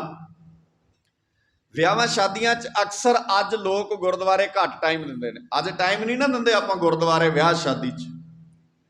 ਤੇ ਜਦੋਂ ਗੁਰਦੁਆਰੇ ਆਉਂਦੇ ਨੇ ਨਾ, ਸਭ ਤੋਂ ਗੱਲ ਪਹਿਲੀ ਭਾਈ ਸਾਹਿਬ ਨੂੰ ਆਣ ਕੇ ਇਹ ਕਹਿੰਦੇ ਨੇ ਵੀ ਬਾਬਾ ਜੀ ਬਹੁਤਾ ਟਾਈਮ, ਇਹੀ ਕਹਿੰਦੇ ਨੇ ਨਾ, ਬਹੁਤਾ ਟਾਈਮ ਨਾ ਲਾਇਓ। ਅੱਛਾ, ਆਉਂਦੇ 1 ਵਜੇ ਆ, 2 ਵਜੇ ਨੇ, ਤੇ ਆਣ ਕੇ ਪਹਿਲਾਂ ਇੰਨਾ ਟਾਈਮ ਲਾਏ, ਤੇ ਜਿੱਥੇ ਟਾਈਮ ਲਾਉਣਾ ਉੱਥੇ ਆਉਂਦਿਆਂ ਕਹਿੰਦੇ ਬਾਬਾ ਜੀ ਬਹੁਤਾ ਟਾਈਮ ਨਾ ਲਾਇਓ। ਹੁਣ ਇਹਦਾ ਮਤਲਬ ਕੀ ਹੋਇਆ ਭਲਾ? ਅੱਛਾ, ਇੱਥੋਂ ਚਲੇ ਜਾਣਗੇ ਫਿਰ, ਤੇ ਜਦੋਂ ਇੱਥੋਂ ਜਾਣਗੇ ਉੱਥੇ ਫਿਰ ਖੁੱਲਾ ਟਾਈਮ ਲਾਉਣਗੇ। ਉੱਥੇ ਫਿਰ ਕਿਸੇ ਨੂੰ ਕਾਹਲੀ ਨਹੀਂ ਹੋਣੀ। ਕਾਹਲੀਆਂ ਸਾਰੀਆਂ ਕਿੱਥੇ ਪੈਂਦੀਆਂ ਨੇ? ਆਣ ਕੇ ਇੱਥੇ। ਕਿਉਂਕਿ ਇਹ ਫਾਲਤੂ ਚੀਜ਼ ਲੱਗਦੀ ਹੈ। ਇਹ ਐਂ ਲੱਗਦਾ ਵੀ ਇਹਦੀ ਲੋੜ ਨਹੀਂ ਹੈ। ਤੇ ਦੱਸਿਓ ਮੈਨੂੰ, ਪੁਰਾਣੇ ਸਮਿਆਂ 'ਚ ਜਦੋਂ ਆਨੰਦ ਕਾਰਜ ਹੁੰਦੇ ਸਨ, ਤੇ ਘੱਟ ਤੋਂ ਘੱਟ ਇੱਕ ਦਿਨ 'ਚ ਇੱਕੋ ਹੀ ਆਨੰਦ ਕਾਰਜ ਹੁੰਦਾ ਸੀ। ਗੁਰਦੁਆਰੇ ਵਾਲੇ ਇੱਕ ਦਿਨ 'ਚ 2 ਆਨੰਦ ਕਾਰਜ ਹੀ ਨਹੀਂ ਕਰਦੇ ਸਨ। ਅੱਜ ਤਾਂ ਕਿਉਂਕਿ ਹਰ ਚੀਜ਼ ਜਦੋਂ ਬਿਜ਼ਨਸ ਨਾਲ ਜੁੜ ਜਾਂਦੀ ਹੈ ਨਾ, ਜਦੋਂ ਗੱਲ ਕਾਰੋਬਾਰ ਨਾਲ ਜੁੜ ਜਾਂਦੀ ਹੈ, ਜਦੋਂ ਚੀਜ਼ਾਂ ਵਪਾਰ ਨਾਲ ਜੁੜ ਜਾਂਦੀਆਂ ਨੇ, ਤੇ ਵਪਾਰ ਨਾਲ ਜੁੜੀ ਹੋਈ ਹਰ ਇੱਕ ਚੀਜ਼ ਨੇ ਸਾਨੂੰ ਵਪਾਰੀ ਹੀ ਬਣਾਉਣਾ ਹੁੰਦਾ। ਹੁਣ ਉਹ ਜਦੋਂ ਇੱਕੋ ਹੀ ਆਨੰਦ ਕਾਰਜ ਹੁੰਦਾ ਸੀ, ਤੇ ਜਿਨ੍ਹਾਂ ਦਾ ਆਨੰਦ ਕਾਰਜ ਹੁੰਦਾ ਸੀ ਨਾ, ਉਹ ਦੋਵੇਂ ਜਦੋਂ ਗੁਰੂ ਦੀ ਹਜ਼ੂਰੀ 'ਚ ਬੈਠੇ ਹੁੰਦੇ ਸੀ, ਤੇ ਉਹਨਾਂ ਨੇ ਘਰ ਜਾ ਕੇ ਇੱਕ ਦੂਜੇ ਨੂੰ ਵੇਖਣਾ ਹੁੰਦਾ ਸੀ। ਉਸ ਆਨੰਦ ਕਾਰਜ ਵੇਲੇ ਆਨੰਦ ਕਾਰਜ ਇੱਕ ਦਿਨ 'ਚ ਇੱਕੋ ਹੀ ਹੁੰਦਾ ਸੀ। ਜਿਨ੍ਹਾਂ ਦਾ ਆਨੰਦ ਕਾਰਜ ਹੁੰਦਾ ਸੀ, ਤੇ ਉਹਨਾਂ ਦੋਵਾਂ ਨੇ ਘਰ ਜਾ ਕੇ ਇੱਕ ਦੂਜੇ ਨੂੰ ਪਹਿਲੀ ਆਵਾਜ਼ ਆਪਣੇ ਪਤੀ ਦੀ ਪਤਨੀ ਸਹੁਰੇ ਘਰ ਜਾ ਕੇ ਸੁਣਦੀ ਸੀ। ਪਤੀ ਦੀ ਪਤਨੀ ਵੀ ਉੱਥੇ ਸੁਣਦੀ ਸੀ, ਤੇ ਪਤਨੀ ਦੀ ਆਵਾਜ਼ ਵੀ ਉਹ ਉੱਥੇ ਹੀ ਸੁਣਦਾ ਸੀ। ਤੇ ਅੱਜ ਕੀ ਹੈ ਭਲਾ? ਅੱਜ ਤੇ ਅਗਲੇ ਕਹਿੰਦੇ ਨੇ ਅਸੀਂ ਇੱਕ ਦੂਜੇ ਨੂੰ ਸਮਝ ਲਈਏ ਪਹਿਲਾਂ। ਐਂ ਹੀ ਹੈ ਨਾ ਸਾਡਾ ਵੀ, ਅਸੀਂ ਇੱਕ ਦੂਜੇ ਨੂੰ ਪਹਿਲਾਂ ਸਮਝ ਲਈਏ। ਅੱਛਾ, ਉਹ ਸਮਝਦੇ ਨਹੀਂ ਸਨ। ਤੇ ਤਲਾਕ ਦੀ ਰੇਸ਼ੋ ਅੱਜ ਜ਼ਿਆਦਾ ਆ ਕਿ ਉਸ ਵੇਲੇ ਜ਼ਿਆਦਾ ਸੀ? ਉੱਚੀ ਬੋਲ ਕੇ ਦੱਸ ਦਿਓ ਮੈਨੂੰ ਮਾੜਾ ਜਿਹਾ। ਅੱਜ ਤਲਾਕ ਜ਼ਿਆਦਾ ਹੁੰਦੇ ਨੇ ਕਿ ਉਦੋਂ ਜ਼ਿਆਦਾ ਹੁੰਦੇ ਸੀ? ਅੱਜ ਜ਼ਿਆਦਾ ਹੁੰਦੇ। ਫਿਰ ਸਮਝਣ ਵਾਲਿਆਂ ਦਾ ਤਾਂ ਬੇੜਾ ਗਰਕ ਹੋਇਆ ਪਿਆ। ਜਿਹੜੇ ਨਹੀਂ ਸਮਝੇ ਸੀ ਇੱਕ ਦੂਜੇ ਨੂੰ, ਜਿਨ੍ਹਾਂ ਨੇ ਵੇਖਿਆ ਵੀ ਨਹੀਂ ਸੀ, ਗੱਲ ਵੀ ਨਹੀਂ ਸੀ ਪਤਾ, ਉਹਨਾਂ ਨੂੰ ਇਹ ਵੀ ਨਹੀਂ ਸੀ ਪਤਾ ਵੀ ਇਹਨਾਂ ਦਾ ਸੁਭਾਅ ਕਿੱਦਾਂ ਦਾ। ਤੇ ਅੱਜ ਵਾਲਿਆਂ ਤੇ ਸੁਭਾਅ ਸਮਝਿਆ। ਸਮਝ ਸਿਰਫ ਗੱਲਾਂ ਨਾਲ ਨਹੀਂ ਆਉਂਦੀ, ਸਮਝ ਸੁਰਤ ਦੇ ਇੱਕ ਹੋਣ ਨਾਲ ਆਉਂਦੀ ਹੈ। ਜੇ ਗੱਲਾਂ ਨਾਲ ਸਮਝ ਆਉਂਦੀ ਹੁੰਦੀ ਤੇ ਕਾਂ ਬਹੁਤ ਸਿਆਣਾ ਹੁੰਦਾ। ਭਾਈ ਗੁਰਦਾਸ ਜੀ ਨੇ ਕਾਂ ਦੀ ਐਗਜ਼ਾਮਪਲ ਦਿੱਤੀ ਆਪਣੀ ਬਾਣੀ 'ਚ, ਤਾਂ ਹੀ ਤੇ ਆਪਾਂ ਪੜ੍ਹਦੇ ਨਹੀਂ। ਭਾਈ ਗੁਰਦਾਸ ਜੀ ਕਹਿੰਦੇ, ਜੇ ਗੱਲਾਂ ਨਾਲ ਸਿਆਣਪ ਆਉਂਦੀ ਹੁੰਦੀ ਤੇ ਕਾਂ ਸਿਆਣਾ ਹੁੰਦਾ, ਗੱਲਾਂ ਨਾਲ ਸਿਆਣਪ ਆਉਂਦੀ ਹੁੰਦੀ ਤੇ ਤੋਤਾ ਸਿਆਣਾ ਹੁੰਦਾ। ਤੋਤਾ ਬਹੁਤ ਗੱਲਾਂ ਕਰ ਲੈਂਦਾ, ਕਾਂ ਸਾਰਾ ਦਿਨ ਕਾਂ ਕਾਂ ਕਰਦਾ ਰਹਿੰਦਾ। ਗੱਲ ਤੁਹਾਡੀ ਕਾਂ ਨੇ ਸਿਆਣੇ ਨਹੀਂ ਕਰਨਾ, ਸਿਆਣੇ ਕਰਨਾ ਤੁਹਾਡੀ ਵਿਚਾਰਧਾਰਾ ਨੇ। ਤੇ ਜਿਹੜੀ ਵਿਚਾਰਧਾਰਾ ਨੇ ਤੁਹਾਨੂੰ ਸਿਆਣਿਆਂ ਕਰਨਾ ਹੈ, ਉੱਥੇ ਤੇ ਆਣ ਕੇ ਤੁਸੀਂ ਪਹਿਲਾਂ ਹੀ ਭਾਈ ਜੀ ਦਾ ਕੰਨ ਮਰੋੜਦਾ ਵੀ ਇੱਥੇ ਬਹੁਤਾ ਚਿਰ ਲਾਇਓ ਹੀ ਨਾ। ਤੇ ਜਿੱਥੇ ਤੁਸੀਂ ਟਾਈਮ ਲਾਇਆ ਬਹੁਤਾ, ਉਹ ਤੇ ਸਿਆਣੀ ਗੱਲ ਹੀ ਕੋਈ ਨਹੀਂ ਹੈ, ਉੱਥੇ ਤਾਂ ਸਿਆਣਪ ਵਾਲਾ ਪੱਖ ਹੀ ਨਹੀਂ ਹੈ। ਸੋ ਗੁਰੂ ਕੇ ਪਿਆਰਿਓ, ਇਹਨਾਂ ਚੀਜ਼ਾਂ ਨੂੰ ਥੋੜੇ ਜਿਹੇ ਧਿਆਨ ਨਾਲ ਸਮਝੋ, ਥੋੜਾ ਜਿਹਾ ਗੌਰ ਕਰੋ ਇਹਨਾਂ ਚੀਜ਼ਾਂ ਤੇ। ਨਹੀਂ ਤੇ ਇਤਿਹਾਸ ਨੇ, ਮੈਂ ਗੁਰੂ ਹਰਗੋਬਿੰਦ ਪਾਤਸ਼ਾਹ ਜੀ ਦੇ ਪ੍ਰਕਾਸ਼ ਪੁਰਬ ਤੇ ਇਹਨਾਂ ਦਿਨਾਂ 'ਚ ਜਿੰਨੇ ਸਮਾਗਮ ਹੋਏ ਨੇ, ਮੈਂ ਹਰ ਥਾਂ ਤੇ ਇੱਕ ਬੇਨਤੀ ਕੀਤੀ ਹੈ। ਮੈਂ ਕਿਹਾ ਤੁਸੀਂ ਕਹਿੰਦੇ ਹੋ ਗੁਰੂ ਹਰਗੋਬਿੰਦ ਪਾਤਸ਼ਾਹ ਜੀ ਦਾ ਵੇਲਾ ਬੜਾ ਕਮਾਲ ਦਾ ਸੀ, ਤੇ ਜੇ ਕਿਸੇ ਨੇ ਸਾਨੂੰ ਇਹ ਪੁੱਛ ਲਿਆ ਵੀ ਠੀਕ ਹੈ ਗੁਰੂ ਹਰਗੋਬਿੰਦ ਪਾਤਸ਼ਾਹ ਜੀ ਦਾ ਵੇਲਾ ਤੇ ਬਹੁਤ ਕਮਾਲ ਦਾ ਸੀ, ਪਰ ਗੁਰੂ ਹਰਗੋਬਿੰਦ ਪਾਤਸ਼ਾਹ ਜੀ ਦੇ ਸਿੱਖੋ ਅੱਜ ਦਾ ਵੇਲਾ ਦੱਸੋ, ਫਿਰ ਕੀ ਜਵਾਬ ਦੇਵਾਂਗੇ ਆਪਾਂ? ਅੱਜ ਦਾ ਵੇਲਾ ਕਮਾਲ ਦਾ ਤਾਂ ਨਹੀਂ ਕਹਿ ਸਕਦੇ ਆਪਾਂ। ਮੈਂ ਤੁਹਾਨੂੰ ਹੁਣੇ 17ਵੀਂ ਸਦੀ ਦੀ ਘਟਨਾ ਸੁਣਾ ਕੇ ਹਟਿਆ। ਮੈਂ ਤੁਹਾਨੂੰ ਕਿਹਾ 17ਵੀਂ ਸਦੀ 'ਚ ਸਿੱਖ ਕਈ ਦਿਨ ਰੋਟੀ ਨਹੀਂ ਸੀ ਖਾਂਦੇ। ਜਿੱਦਣ ਰੋਟੀ ਪੱਕਦੀ ਸੀ ਤੇ ਉੱਚੀ ਆਵਾਜ਼ ਦੇ ਕੇ, ਇਹ ਵੀ ਨਹੀਂ ਸੀ ਉਹਨਾਂ ਨੂੰ ਚੇਤਾ ਰਹਿੰਦਾ ਵੀ ਸਾਡੀ ਖਬਰ ਲੈ ਰਿਹਾ ਕੋਈ, ਤੇ ਉੱਚੀ ਆਵਾਜ਼ ਦੇ ਕੇ ਕਹਿੰਦੇ ਸੀ ਗੁਰੂ ਕੀ ਦੇਗ ਤਿਆਰ ਹੋ ਗਈ ਹੈ, ਜੇ ਕੋਈ ਭੁੱਖਾ ਹੈ ਤੇ ਆਣ ਕੇ ਛਕ ਲਵੇ। ਇਹ 17ਵੀਂ ਸਦੀ ਦੇ ਸਿੱਖ ਸਨ। ਤੇ ਜੇ ਇਤਿਹਾਸ ਲਿਖਿਆ ਗਿਆ ਤੇ ਜਿਵੇਂ ਆਪਾਂ ਅੱਜ 17ਵੀਂ ਸਦੀ ਦਾ ਪੜ੍ਹਦੇ ਆ, ਆਉਣ ਵਾਲੇ 100-200 ਸਾਲ ਬਾਅਦ 21ਵੀਂ ਸਦੀ ਦਾ ਇਤਿਹਾਸ ਵੀ ਤੇ ਪੜ੍ਹਿਆ ਜਾਏਗਾ ਨਾ, 21ਵੀਂ ਸਦੀ ਦਾ ਇਤਿਹਾਸ ਵੀ ਲਿਖਿਆ ਜਾਏਗਾ, ਅੱਜ ਦਾ ਇਤਿਹਾਸ ਵੀ ਲਿਖਿਆ ਜਾਏਗਾ। ਤੇ ਜਦੋਂ 200 ਸਾਲ ਬਾਅਦ ਅੱਜ ਦੇ ਇਤਿਹਾਸ ਦੀ ਗੱਲ ਕਰਨਗੇ ਲੋਕ 2022 ਦੀ, ਫਿਰ ਆਪਣਾ ਕਿੰਨਾ 'ਚ ਨਾਮ ਆਊਗਾ ਭਲਾ ਵੀ 2022 ਇੰਨਾ ਭੈੜਾ ਸਮਾਂ ਸੀ ਵੀ ਮਾਵਾਂ ਪੁੱਤਾਂ ਦੇ ਮੂੰਹ 'ਚੋਂ ਬੁਰਕੀ ਖੋਹਦੀਆਂ ਸਨ ਤੇ ਪੁੱਤ ਮਾਵਾਂ ਦੇ ਮੂੰਹ 'ਚੋਂ ਬੁਰਕੀਆਂ ਖੋਹਦੇ ਸੀ। ਅਜੇ ਤੱਕ ਤੇ ਆਪਾਂ ਕਾਲੂ ਬਾਦਸ਼ਾਹ ਦਾ ਸੁਣਦੇ ਆ ਵੀ ਮੁਰਦਿਆਂ ਦੇ ਮੂੰਹ ਵਿੱਚ ਰੋਟੀਆਂ ਕਢਾ ਲੈਂਦਾ ਸੀ, ਤੇ ਜਦੋਂ ਕਾਲੂ ਬਾਦਸ਼ਾਹ ਦਾ ਨਾਂ ਆਉਂਦਾ ਤੇ ਆਪਾਂ ਕਹਿੰਦੇ ਕਿੰਨਾ ਭੈੜਾ ਬੰਦਾ ਹੋਣਾ। ਮੁਰਦਿਆਂ ਦੇ ਮੂੰਹ ਵਿੱਚੋਂ ਰੋਟੀ ਕਢਾਉਂਦਾ ਸੀ ਉਹ, ਜਿਹਨੂੰ ਬਾਬੇ ਨਾਨਕ ਨੇ ਜਦੋਂ ਮੇਲ ਹੋਇਆ ਬਾਬੇ ਨਾਨਕ ਜੀ ਦਾ, ਤੇ ਉਹਨੂੰ ਸੂਈ ਦਿੱਤੀ, ਕਹਿੰਦੇ ਮੈਨੂੰ ਅਗਲੇ ਜਹਾਨ ਵਾਪਸ ਕਰ ਦੇ। ਤੇ ਕਾਲੂ ਬਾਦਸ਼ਾਹ ਕਹਿੰਦਾ ਬਾਬਾ ਵਾਪਸ ਤੇ ਕਰ ਦਾਂਗਾ, ਪਰ ਅਗਲੇ ਜਹਾਨ ਜਾਂਦਾ ਕੁਝ ਨਹੀਂ। ਤੇ ਬਾਬੇ ਨੇ ਕਿਹਾ ਫਿਰ ਮੁਰਦਿਆਂ ਦੇ ਮੂੰਹ 'ਚੋਂ ਕਢਾਈ ਕਿਉਂ ਜਾਂਦਾ ਜੇ ਜਾਂਦਾ ਹੀ ਕੁਝ ਨਹੀਂ। ਤੇ ਕਾਲੂ ਬਾਦਸ਼ਾਹ ਨੇ ਦੋਵੇਂ ਹੱਥ ਜੋੜ ਕੇ ਬਾਬੇ ਨਾਨਕ ਦੇ ਚਰਨਾਂ 'ਚ ਸਿਰ ਰੱਖ ਕੇ ਕਿਹਾ ਬਾਬਾ ਬੰਦੇ ਬਹੁਤ ਮਿਲੇ ਪਰ ਅਕਲ ਕਿਸੇ ਨੇ ਨਹੀਂ ਦਿੱਤੀ। ਸਾਰਾ ਇਕੱਠਾ ਕੀਤਾ ਧਨ ਪਦਾਰਥ ਕਾਲੂ ਬਾਦਸ਼ਾਹ ਨੇ ਸਿਰਫ ਬਾਬੇ ਨਾਨਕ ਦੀ ਇੱਕ ਗੱਲ ਤੋਂ ਬਾਅਦ ਆਮ ਗਰੀਬ ਲੋਕਾਂ 'ਚ ਵੰਡਤਾ। ਹੁਣ ਕਾਲੂ ਬਾਦਸ਼ਾਹ ਮੁਰਦਿਆਂ ਦੇ ਮੂੰਹ 'ਚੋਂ ਪੈਸੇ ਕਢਾਉਣ ਵਾਲਾ, ਪਰ ਬਾਬੇ ਦੀ ਗੱਲ ਸੁਣਦਾ ਤੇ ਇਕੱਠਾ ਕੀਤਾ ਧਨ ਲੋਕਾਂ 'ਚ ਵੰਡ ਦਿੰਦਾ। ਤੇ ਆਪਾਂ ਤੇ ਬੜੀ ਵਾਰ ਸੁਣੀ ਹੈ ਕਾਲੂ ਬਾਦਸ਼ਾਹ ਦੀ ਗੱਲ। ਆਪਣੇ 'ਚ ਫਰਕ ਪਿਆ ਕੋਈ? ਮੇਰੇ 'ਚ ਤਾਂ ਨਹੀਂ ਪਿਆ, ਤੁਹਾਡਾ ਨਹੀਂ ਮੈਨੂੰ ਪਤਾ, ਮੇਰੇ 'ਚ ਤਾਂ ਕੋਈ ਚੇਂਜ ਨਹੀਂ ਆ ਰਹੀ। ਅਸੀਂ ਤਾਂ ਸਾਰੇ ਉੱਦਾਂ ਦੇ ਆ, ਕਾਲੂ ਬਾਦਸ਼ਾਹ ਦੀ ਸੁਣਨ ਤੋਂ ਪਹਿਲਾਂ ਵੀ ਉੱਦਾਂ ਦੇ ਆ, ਬਾਅਦ 'ਚ ਵੀ ਉੱਦਾਂ ਦੇ ਹੀ ਆ। ਸਾਡੇ 'ਚ ਤਾਂ ਚੇਂਜ ਹਰ ਬੰਦਾ ਹੀ ਇਕੱਠਾ ਕਰ ਰਿਹਾ, ਹਰ ਬੰਦਾ ਹੀ ਇਕੱਠਾ ਕਰ ਰਿਹਾ। ਤੇ ਉਹ ਮੁਰਦਿਆਂ ਦੇ ਮੂੰਹ 'ਚੋਂ ਪੈਸੇ ਕਢਾਉਂਦਾ ਸੀ ਤਾਂ ਮਾੜਾ ਹੈ। ਓਏ ਅੱਜ ਦੇ 21ਵੀਂ ਸਦੀ ਦੇ 2022 'ਚ ਪੜ੍ਹੇ ਲਿਖੇ ਬੰਦੇ ਆ, ਤੂੰ ਤੇ ਆਪਣੀ ਜੀ ਦੀ ਮਾਂ ਦੇ ਮੂੰਹ 'ਚੋਂ ਬੁਰਕੀ ਕਢਾ ਲਈ ਹੈ। ਤੇਰਾ ਇਤਿਹਾਸ ਕਿੰਨਾ ਘਟੀਆ ਲਿਖਿਆ ਜਾਏਗਾ। ਤੂੰ ਤੇ ਬਾਪ ਦੇ ਮੂੰਹੋਂ ਬੁਰਕੀ ਖੋਈ ਹੈ, ਤੇਰਾ ਇਤਿਹਾਸ ਕਿੱਦਾਂ ਦਾ ਲਿਖਿਆ ਜਾਏਗਾ।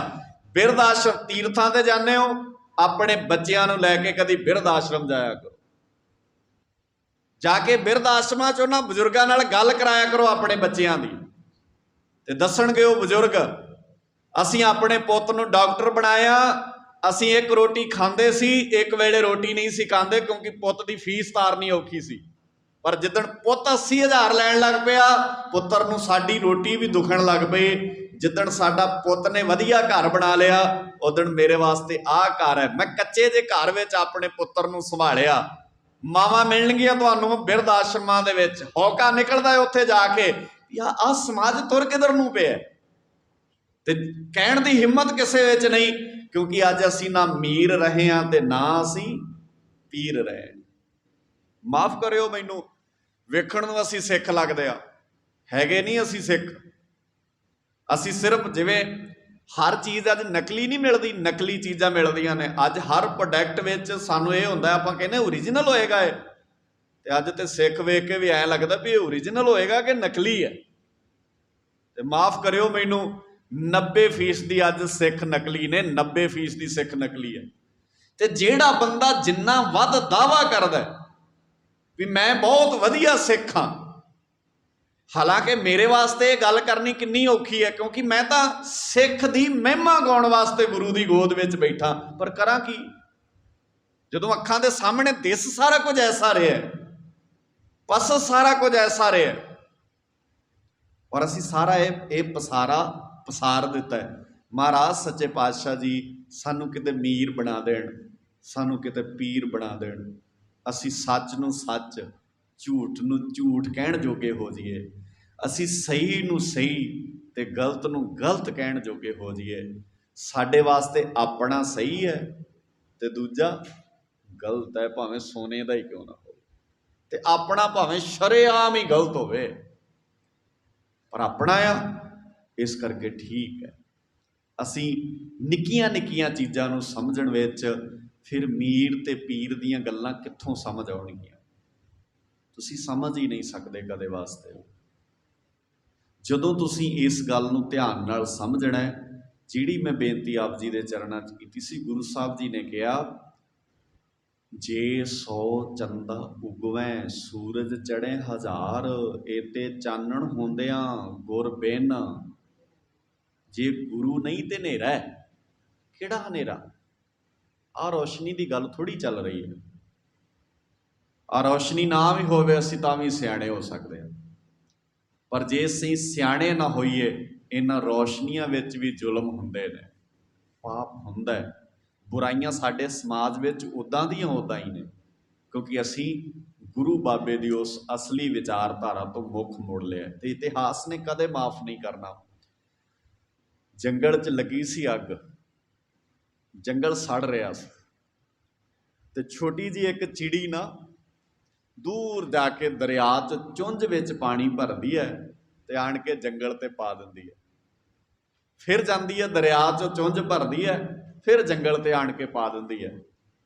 ਤੇ ਕਈ ਨਾ ਗਵਾਰ ਕਿਸਮ ਦੇ ਜਾਨਵਰ ਜੰਗਲ ਦੇ ਕੰਢੇ ਤੇ, ਜਿਨ੍ਹਾਂ ਦਾ ਘਰ ਜੰਗਲ ਹੀ ਹੈ, ਕਿਉਂਕਿ ਜਾਨਵਰ ਜੰਗਲ 'ਚ ਹੀ ਰਹਿ ਸਕਦਾ, ਗਵਾਰ ਕਿਸਮ ਦੇ ਜਾਨਵਰ ਜੰਗਲ ਦੇ ਕੰਢੇ ਤੇ ਬੈਠੇ ਸਨ ਤੇ ਚਿੜੀ ਦੇ ਪਾਣੀ ਪਾਉਣ ਵਾਲੀ ਘਟਨਾ ਨੂੰ ਵੇਖ ਕੇ ਹੱਸ ਰਹੇ ਸਨ। ਤੁਸੀਂ ਮੁਹਾਵਰਾ ਸੁਣਦੇ ਹੋ ਕਈ ਵਾਰ, ਚਿੜੀਆਂ ਦੀ ਮੌਤ ਗਵਾਰਾਂ ਦਾ ਹਾਸਾ। ਅਸੀਂ ਸਕੂਲਾਂ ਵੇਲੇ ਪੜ੍ਹਦੇ ਸਾਂ ਉਹਨਾਂ ਨੂੰ, ਪਰ ਸਮਝ ਹੋਣਾ ਆਇਆ ਜਾ ਕੇ, ਪੜ੍ਹਿਆ ਸਕੂਲ ਵੇਲੇ ਸੀ, ਪਰ ਇਹ ਮੁਹਾਵਰੇ ਦੇ ਅਰਥ ਹੁਣ ਸਮਝ ਆਏ ਨੇ। ਜਦੋਂ ਚਿੜੀ ਲਿਆ ਕੇ ਪਾਣੀ ਪਾ ਰਹੀ ਸੀ ਤੇ ਗਵਾਰ ਜਾਨਵਰ ਹੱਸ ਰਹੇ ਸਨ ਉਹਦੇ ਤੇ ਪਤਾ ਕੀ ਕਹਿੰਦੇ ਸਨ? ਕਿੱਡੀ ਕਮਲੀ ਹੈ ਚਿੜੀ, ਇਹਨੂੰ ਐਂ ਲੱਗਦਾ ਵੀ ਮੈਂ ਸ਼ਾਇਦ ਜੰਗਲ ਦੀ ਅੱਗ ਬੁਝਾ ਦੇਣੀ ਹੈ, ਇਹਨੂੰ ਕਮਲੀ ਨੂੰ ਕੌਣ ਦੱਸੇ, ਕਮਲੀਏ ਜਿੰਨਾ ਚਿਰ ਨੂੰ ਤੂੰ ਦੁਬਾਰਾ ਚੁੰਝ ਪਾਣੀ ਦੀ ਭਰਨ ਜਾਨੀ ਹੋ, ਉਹਨਾਂ ਚਿਰ ਤੱਕ ਤੇ ਜੰਗਲ ਕਿੰਨੇ ਗੁਣਾ ਵੱਧ ਪਹਿਲਾਂ ਨਾਲੋਂ ਸੜ ਚੁੱਕਾ ਹੁੰਦਾ ਹੈ। ਤੇਰੇ ਚੁੰਝ ਪਾਣੀ 'ਚ ਭਰਨ ਨਾਲ, ਇੱਥੇ ਪਾਉਣ ਨਾਲ ਜੰਗਲ ਦੀ ਅੱਗ ਨਹੀਂ ਬੁਝਣ ਵਾਲੀ। ਤੇ ਉਹ ਚਿੜੀ ਨੇ ਹੌਸਲਾ ਜਾ ਕਰਕੇ ਕਿਹਾ, ਕਹਿੰਦੀ ਇਹ ਮੈਨੂੰ ਵੀ ਪਤਾ, ਇਹ ਅੱਗ ਜੰਗਲ ਦੀ ਮੇਰੇ ਬੁਝਾਉਣ ਨਾਲ ਨਹੀਂ ਬੁਝਣੀ, ਇਹ ਤੁਹਾਨੂੰ ਇਕੱਲਿਆਂ ਨੂੰ ਨਹੀਂ ਪਤਾ, ਇਹ ਮੈਨੂੰ ਵੀ ਪਤਾ ਵੀ ਇਹ ਅੱਗ ਜੰਗਲ ਦੀ ਮੇਰੇ ਬੁਝਾਉਣ ਨਾਲ ਨਹੀਂ ਬੁਝਣੀ, ਪਰ ਮੈਂ ਤਾਂ ਸਿਰਫ ਇੰਨਾ ਹੀ ਕਰ ਰਹੀ ਹਾਂ, ਜਿੱਦਣ ਇਸ ਜੰਗਲ ਦਾ ਇਤਿਹਾਸ ਲਿਖਿਆ ਜਾਏਗਾ, ਤੁਹਾਡਾ ਨਾਂ ਅੱਗ ਬਲਦੀ ਦਾ ਤਮਾਸ਼ਾ ਵੇਖਣ ਵਾਲਿਆਂ 'ਚ ਆਏਗਾ, ਮੇਰਾ ਨਾਂ ਅੱਗ ਬੁਝਾਉਣ ਵਾਲਿਆਂ 'ਚ ਆਏਗਾ। ਦੁਹਾਈ ਰੱਬ ਦੀ, ਜੇ ਮੀਰੀ ਪੀਰੀ ਮਾਲਕ ਨੂੰ ਥੋੜ੍ਹਾ ਜਿਹਾ ਵੀ ਪਿਆਰ ਕਰਦੇ ਹੋ, ਆਓ ਅੱਗ ਬੁਝਾਉਣ ਵਾਲੇ ਬੰਨੇ ਤੁਰੀਏ, ਅੱਗ ਲਾਉਣ ਵਾਲੇ ਬੰਨੇ ਨਾ ਤੁਰੀਏ। ਅੱਜ ਅੱਗ ਲਾਉਣ ਵਾਲਿਆਂ ਦੀ ਘਾਟ ਨਹੀਂ। ਤੁਸੀਂ ਨਾ, ਸਮਾਜ ਕਿੱਦਾਂ ਦਾ ਹੋ ਗਿਆ, ਤੁਰੇ ਜਾਂਦੇ ਹੀ ਨਾ ਆਪਾਂ ਚੰਗੇ ਭਲੇ ਤੁਰੇ ਜਾਂਦੇ ਹੋਈਏ, ਤੇ ਸਾਨੂੰ ਆਦਤ ਹੈ ਜਦੋਂ ਅਸੀਂ ਕਿਸੇ ਲਾਗੇ ਖਲੋਨੇ ਹਾਂ ਤੇ ਕਿਸੇ ਤੀਜੇ ਬਾਰੇ ਇੱਕ ਸ਼ਬਦ ਜ਼ਰੂਰ ਭੈੜਾ ਬੋਲ ਕੇ ਜਾਂਦੇ। ਪਤਾ ਨਹੀਂ ਕਿਉਂ ਸਾਡੀ ਇੰਨੀ ਗੰਦਗੀ ਸਾਡੀ ਸੁਰਤ ਵਿੱਚ ਭਰ ਗਈ ਹੈ। ਮੈਂ ਪਿਛਲੇ ਦਿਨੀ ਪੰਜਾਬ ਕਿਹਾ ਸੀ, ਤੁਸੀਂ ਗਲੀਆਂ 'ਚ ਸੀਵਰੇਜ ਪਾ ਲਏ, ਤੁਸੀਂ ਗਲੀਆਂ ਪੱਕੀਆਂ ਕਰ ਲਈਆਂ। ਪਹਿਲਾਂ ਗਲੀਆਂ 'ਚ ਚਿੱਕੜ ਹੁੰਦਾ ਸੀ ਤੇ ਕੱਪੜਿਆਂ ਤੇ ਚਿੱਕੜ ਪੈ ਜਾਂਦਾ ਸੀ, ਹੁਣ ਗਲੀਆਂ ਪੱਕੀਆਂ ਹੋ ਗਈਆਂ, ਘਰ ਪੱਕੇ ਹੋ ਗਏ, ਚਿੱਕੜ ਨਹੀਂ ਲੱਗਦਾ। ਤੁਸੀਂ ਮਾੜੀ ਜੀ ਵੀ ਡਸਟ ਆਉਂਦੀ ਹੈ ਤੁਹਾਡੇ ਘਰ ਤੇ ਤੁਸੀਂ ਉਹਨੂੰ ਸਾਫ਼ ਕਰ ਦਿੰਦੇ ਹੋ, ਤੁਹਾਡੇ ਕੱਪੜੇ ਸਵੇਰ ਤੋਂ ਸ਼ਾਮ ਤੱਕ ਚਮਕਦੇ ਰਹਿੰਦੇ ਨੇ। ਉਹ ਬਾਹਰ ਦਾ ਚਿੱਕੜ ਤੇ ਕਮਲਿਆ ਦੂਰ ਕਰ ਲਿਆ, ਜਿਹੜਾ ਚਿੱਕੜ ਸੁਰਤ ਵਿੱਚ ਲਈ ਫਿਰਦਾ ਇਹ ਕਿਵੇਂ ਦੂਰ ਕਰੇਗਾ। ਬਾਹਰ ਵਾਲੇ ਚਿੱਕੜ ਤਾਂ ਸੌਖੇ ਸਾਫ਼ ਹੋ ਜਾਂਦੇ ਨੇ, ਉਹ ਇੰਨੇ ਖਤਰਨਾਕ, ਜਿਹੜੇ ਇੱਥੇ ਚਿੱਕੜ ਨੇ ਨਾ ਭਰੇ ਪਏ ਸਾਡੇ, ਆਹ ਜਿਹੜੀ ਸੁਰਤ ਵਿੱਚ ਗੰਦਗੀ ਲਈ ਫਿਰਦਾ, ਜਿਹੜਾ ਚਿੱਕੜ ਇਹਦੇ ਚ ਲਈ ਫਿਰਦਾ, ਇਹਨੂੰ ਸਾਫ਼ ਕਿੱਦਣ ਕਰੇਗਾ, ਜਿੱਦਣ ਇਹ ਚਿੱਕੜ ਸਾਫ਼ ਹੋਏਗਾ। ਤਾਂ ਹੀ ਕਿਹਾ ਸੀ ਨਾ ਬਾਬੇ ਨੇ, ਗਲੀਏ ਚਿੱਕੜ ਦੂਰ ਘਰ। ਇਹ ਗਲੀਆਂ ਚਿੱਕੜ ਨਾਲ ਭਰੀਆਂ ਪਈਆਂ ਨੇ, ਤੇ ਜਿੱਥੇ ਤੂੰ ਪਹੁੰਚਣਾ ਉਹ ਘਰ ਬਹੁਤ ਦੂਰ ਹੈ। ਫਰੀਦਾ ਗਲੀਏ ਚਿੱਕੜ ਦੂਰ ਘਰ, ਪਰ ਇੱਕ ਗੱਲ ਪੱਕੀ ਹੈ, ਨਾਲ ਪਿਆਰੇ ਨੇ, ਮੇਰਾ ਨੇ ਪਿਆਰੇ ਦੇ ਨਾਲ ਹੈ। ਚੱਲਾਂ ਤਾਂ ਭਿੱਜੇ ਕੰਬਲੀ, ਜਦੋਂ ਮੈਂ ਇਸ ਰਾਹ ਤੇ ਤੁਰਨ ਦੀ ਕੋਸ਼ਿਸ਼ ਕਰਦਾ ਮੇਰੀ ਕੰਬਲੀ ਭੇਜਦੀ ਹੈ। ਲੋਕ ਕੰਬਲੀ ਭੇਜ ਦਿੰਦੇ ਨੇ, ਪਰ ਬਾਬਾ ਫਰੀਦ ਜੀ ਕਹਿੰਦੇ ਮੈਂ ਪਰਵਾਹ ਨਹੀਂ ਕਰਦਾ। ਮੈਨੂੰ ਇਹ ਪਤਾ, ਜੇ ਮੈਂ ਇਹਨਾਂ ਦੀ ਪਰਵਾਹ ਕਰਕੇ ਤੁਰਨਾ ਬੰਦ ਕਰਤਾ, ਰਾਹਾਂ ਤਾਂ ਟੁੱਟੈ ਨੇ, ਜਿਹੜਾ ਨਾਲ ਪਿਆਰੇ ਨੇ ਹੈ, ਰੁਕਣ ਕਰਕੇ ਨੇ ਟੁੱਟ ਜਾਣਾ। ਇਸ ਕਰਕੇ ਮੈਨੂੰ ਪਤਾ ਹੈ ਕਿ ਜੋ ਸਿਜੋ ਕੰਬਲੀ ਅੱਲਾ ਵਰਸੈ ਮੇ, ਜਾਏ ਮੇਲਾ ਤੇ ਨਾ ਸੱਜਣਾ ਟੁੱਟੈ ਨਾਹੀ ਨੇ। ਇਹ ਨੇ ਨਹੀਂ ਟੁੱਟਣ ਦੇਣਾ, ਚਿੱਕੜ ਤੇ ਹੋਣਾ ਹੀ ਹੈ। ਗਲੀਆਂ 'ਚ ਬਹੁਤ ਕੁਝ ਵਾਪਰਨਾ। ਗੁਰੂ ਕੇ ਪਿਆਰਿਓ, ਆਓ ਕਿਤੇ ਗੁਰੂ ਨਾਨਕ ਦੇ ਆਸੇ ਮੁਤਾਬਕ ਸੱਚ ਬੋਲਣਾ ਜੇ ਸਜ਼ਾ ਹੈ ਤੇ ਸਿੱਖਾ ਅੱਜ ਸਜ਼ਾ ਪ੍ਰਵਾਨ ਕਰ ਲਾ, ਨਹੀਂ ਤੇ ਲੋਕਾਂ ਨੇ ਤੇਰੀ ਬਾਣੀ ਤੇ ਸਵਾਲ ਕਰਨੇ ਨੇ। ਇਤਿਹਾਸ ਦੇ ਪੰਨੇ ਪੜ੍ਹ ਕੇ ਵੇਖ ਲਿਓ, ਗੁਰੂ ਹਰਗੋਬਿੰਦ ਪਾਤਸ਼ਾਹ ਜੀ ਨੇ 4 ਜੰਗਾਂ ਲੜੀਆਂ, ਗੁਰੂ ਅਰਜਨ ਸਾਹਿਬ ਜੀ ਤਵੀ ਤੇ ਬਹਿ ਕੇ ਸ਼ਹੀਦ ਹੋਏ, ਪਰ ਇੱਕ ਥਾਂ ਤੇ, ਕਿਸੇ ਵੀ ਥਾਂ ਤੇ ਗੁਰੂ ਸਾਹਿਬ ਜੀ ਦਾ ਦੋਸ਼ ਸਾਬਤ ਨਹੀਂ ਹੋਇਆ। ਅਸੀਂ ਦੋਸ਼ੀ ਨਹੀਂ ਹਾਂ। ਕੱਢ ਲਓ, ਅੱਜ ਕਢਾ ਲਓ ਡਾਕੂਮੈਂਟ, ਕਿਉਂਕਿ ਸਾਰੇ ਇਤਿਹਾਸ ਮਿਲ ਜਾਂਦੇ ਨੇ ਪੁਰਾਣੇ ਤੋਂ ਪੁਰਾਣੇ। ਕੋਈ ਸਾਬਤ ਕਰਦੇ ਗੁਰੂ ਅਰਜਨ ਸਾਹਿਬ ਜੀ ਦਾ ਇੱਕ ਚੌਲ ਜਿੰਨਾ ਗੁਨਾਹ ਸਾਬਤ ਕਰਦੇ, ਨਹੀਂ ਹੋਇਆ ਸਾਬਤ ਗੁਨਾਹ ਗੁਰੂ ਅਰਜਨ ਸਾਹਿਬ ਜੀ ਦਾ। ਹਾਂ, ਗੁਨਾਹ ਸਾਬਤ ਹੋਇਆ ਕਿਉਂਕਿ ਬਾਬੇ ਨੇ ਸੱਚ ਸੁਣਾਏ ਸੀ। ਗੱਜ ਕੇ ਬੋਲੋ, ਸਮਾਪਤੀ ਕਰੀਏ। ਸੱਚ ਸੁਣਾਏ ਸੀ, ਸੱਚ ਕੀ ਬੇੜਾ। ਜਦੋਂ ਝੂਠਿਆਂ ਦਾ ਬੋਲਬਾਲਾ ਹੋਵੇ ਉਦੋਂ ਸੱਚ ਬੋਲਣਾ ਵੀ ਗੁਨਾਹ ਹੁੰਦਾ। ਤੁਸੀਂ ਨਹੀਂ ਬੋਲ ਸਕਦੇ ਸੱਚ ਉਸ ਵੇਲੇ, ਕਿਉਂਕਿ ਬੋਲਬਾਲਾ ਜਦੋਂ ਕੂੜ ਫਿਰੇ ਪ੍ਰਧਾਨ ਵੇ ਲਾ ਲਓ, ਸ਼ਰਮ ਧਰਮ ਦੋਏ ਛੱਪ ਖਲੋਏ, ਉਸ ਵੇਲੇ ਸੱਚ ਬੋਲਣਾ ਤੇ ਗੁਨਾਹ ਹੀ ਹੋਏਗਾ। ਇਸ ਕਰਕੇ ਮੇਰੇ ਵਰਗੇ ਪ੍ਰਚਾਰਕ ਵੀ ਕਹਿੰਦੇ ਨੇ ਛੱਡੋ, ਜੇ ਬਾਕੀ ਨਹੀਂ ਬੋਲਦੇ ਤੇ ਮੈਨੂੰ ਕੀ ਲੋੜ ਪਈ ਹੈ, ਕਿਉਂਕਿ ਅਸੀਂ ਵੀ ਫਿਰ ਕਾਰੋਬਾਰੀ ਬਣ ਜਾਂਦੇ ਆ। ਪਰ ਬਾਬੇ ਅੱਗੇ ਅਰਦਾਸ ਕਰਿਓ, ਸੱਚੇ ਪਾਤਸ਼ਾਹ ਰੋਟੀ ਘੱਟ ਖਾ ਲਈਏ, ਮੰਗ ਕੇ ਖਾ ਲਈਏ, ਪਰ ਇਸ ਫੀਲਡ ਵਿੱਚ ਆਣ ਕੇ ਕਾਰੋਬਾਰੀ ਨਾ ਬਣੀਏ। ਕਿਉਂਕਿ ਜੇ ਇਸ ਫੀਲਡ ਵਿੱਚ ਵੀ ਕਾਰੋਬਾਰੀ ਬਣ ਗਏ, ਫਿਰ ਕਾਰੋਬਾਰੀਆਂ ਨੂੰ ਨਹੀਂ ਦੱਸ ਸਕਦੇ ਵੀ ਧਰਮ ਕੀ ਹੁੰਦਾ ਆ, ਕਿਉਂਕਿ ਉਹ ਸਾਨੂੰ ਸਵਾਲ ਕਰਨਗੇ। ਸਾਨੂੰ ਨਾ ਸਮਝਾਓ, ਹੁਣ ਤੇ ਤੁਹਾਡਾ ਵੀ ਕਾਰੋਬਾਰ ਹੀ ਹੈ। ਗੁਰੂ ਮਿਹਰ ਕਰੇ, ਇਹ ਧਰਮ ਬਾਬੇ ਨਾਨਕ ਦਾ ਕਾਰੋਬਾਰੀਆਂ ਨੂੰ ਧਰਮ ਸਮਝਾਉਣ ਆਇਆ ਸੀ। ਅੱਜ ਇਹਨੂੰ ਵੀ, ਧਰਮ ਨੂੰ, ਅਸੀਂ ਸੱਚੀ ਮੁੱਚੀ ਕਾਰੋਬਾਰ ਬਣਾ ਲਿਆ। ਤੇ ਇਸ ਕਰਕੇ ਨਾ ਕਿਉਂ ਹੋਇਆ, ਕਿਉਂਕਿ ਅਸੀਂ ਮੀਰੀ ਪੀਰੀ ਦੇ ਮਾਲਕ ਨਹੀਂ ਰਹੇ ਹਾਂ। ਗੁਰੂ ਮਿਹਰ ਕਰੇ ਅਸੀਂ ਇਹਦੇ ਮਾਲਕ ਬਣ ਸਕੀਏ। ਆਪ ਸਭਨਾਂ ਦਾ ਧੰਨਵਾਦ, ਸ਼ੁਕਰਾਨਾ ਗੁਰੂ ਸਾਹਿਬ ਜੀ ਦਾ। ਭੁੱਲਾਂ ਮੇਰੀਆਂ ਸਮਝ ਕੇ ਮਾਫ ਕਰ ਦਿਓ। ਸ਼ਬਦ ਗੁਰਦੇਵ ਪਿਤਾ ਜੀ ਦੇ ਸਮਝ ਕੇ ਹਿਰਦੇ 'ਚ ਵਸਾ ਲਿਓ। ਪ੍ਰਬੰਧਕ ਵੀਰਾਂ ਦਾ ਧੰਨਵਾਦ, ਸਮੁੱਚੇ ਸਟਾਫ ਦਾ ਤਹਿ ਦਿਲੋਂ ਧੰਨਵਾਦ। ਗੁਰੂ ਕੇ ਵਜ਼ੀਰ ਸਾਹਿਬਾਨਾਂ ਦਾ, ਜਿੰਨੇ ਸਾਰੇ ਸੇਵਾਦਾਰ ਨੇ, ਸਮੂਹ ਸੰਗਤਾਂ ਦਾ ਧੰਨਵਾਦ। ਸ਼ੁਕਰਾਨਾ ਸੱਚੇ ਪਾਤਸ਼ਾਹ ਜੀ ਦਾ। ਭੁੱਲਾਂ ਨੂੰ ਨਾ ਚਿਤਾਰਦੇ ਹੋਏ ਗੱਜ ਕੇ ਫਤਿਹ ਬੁਲਾਓ, ਆਖੋ ਜੀ ਵਾਹਿਗੁਰੂ ਜੀ ਕਾ ਖਾਲਸਾ, ਵਾਹਿਗੁਰੂ ਜੀ ਕੀ ਫਤਿਹ।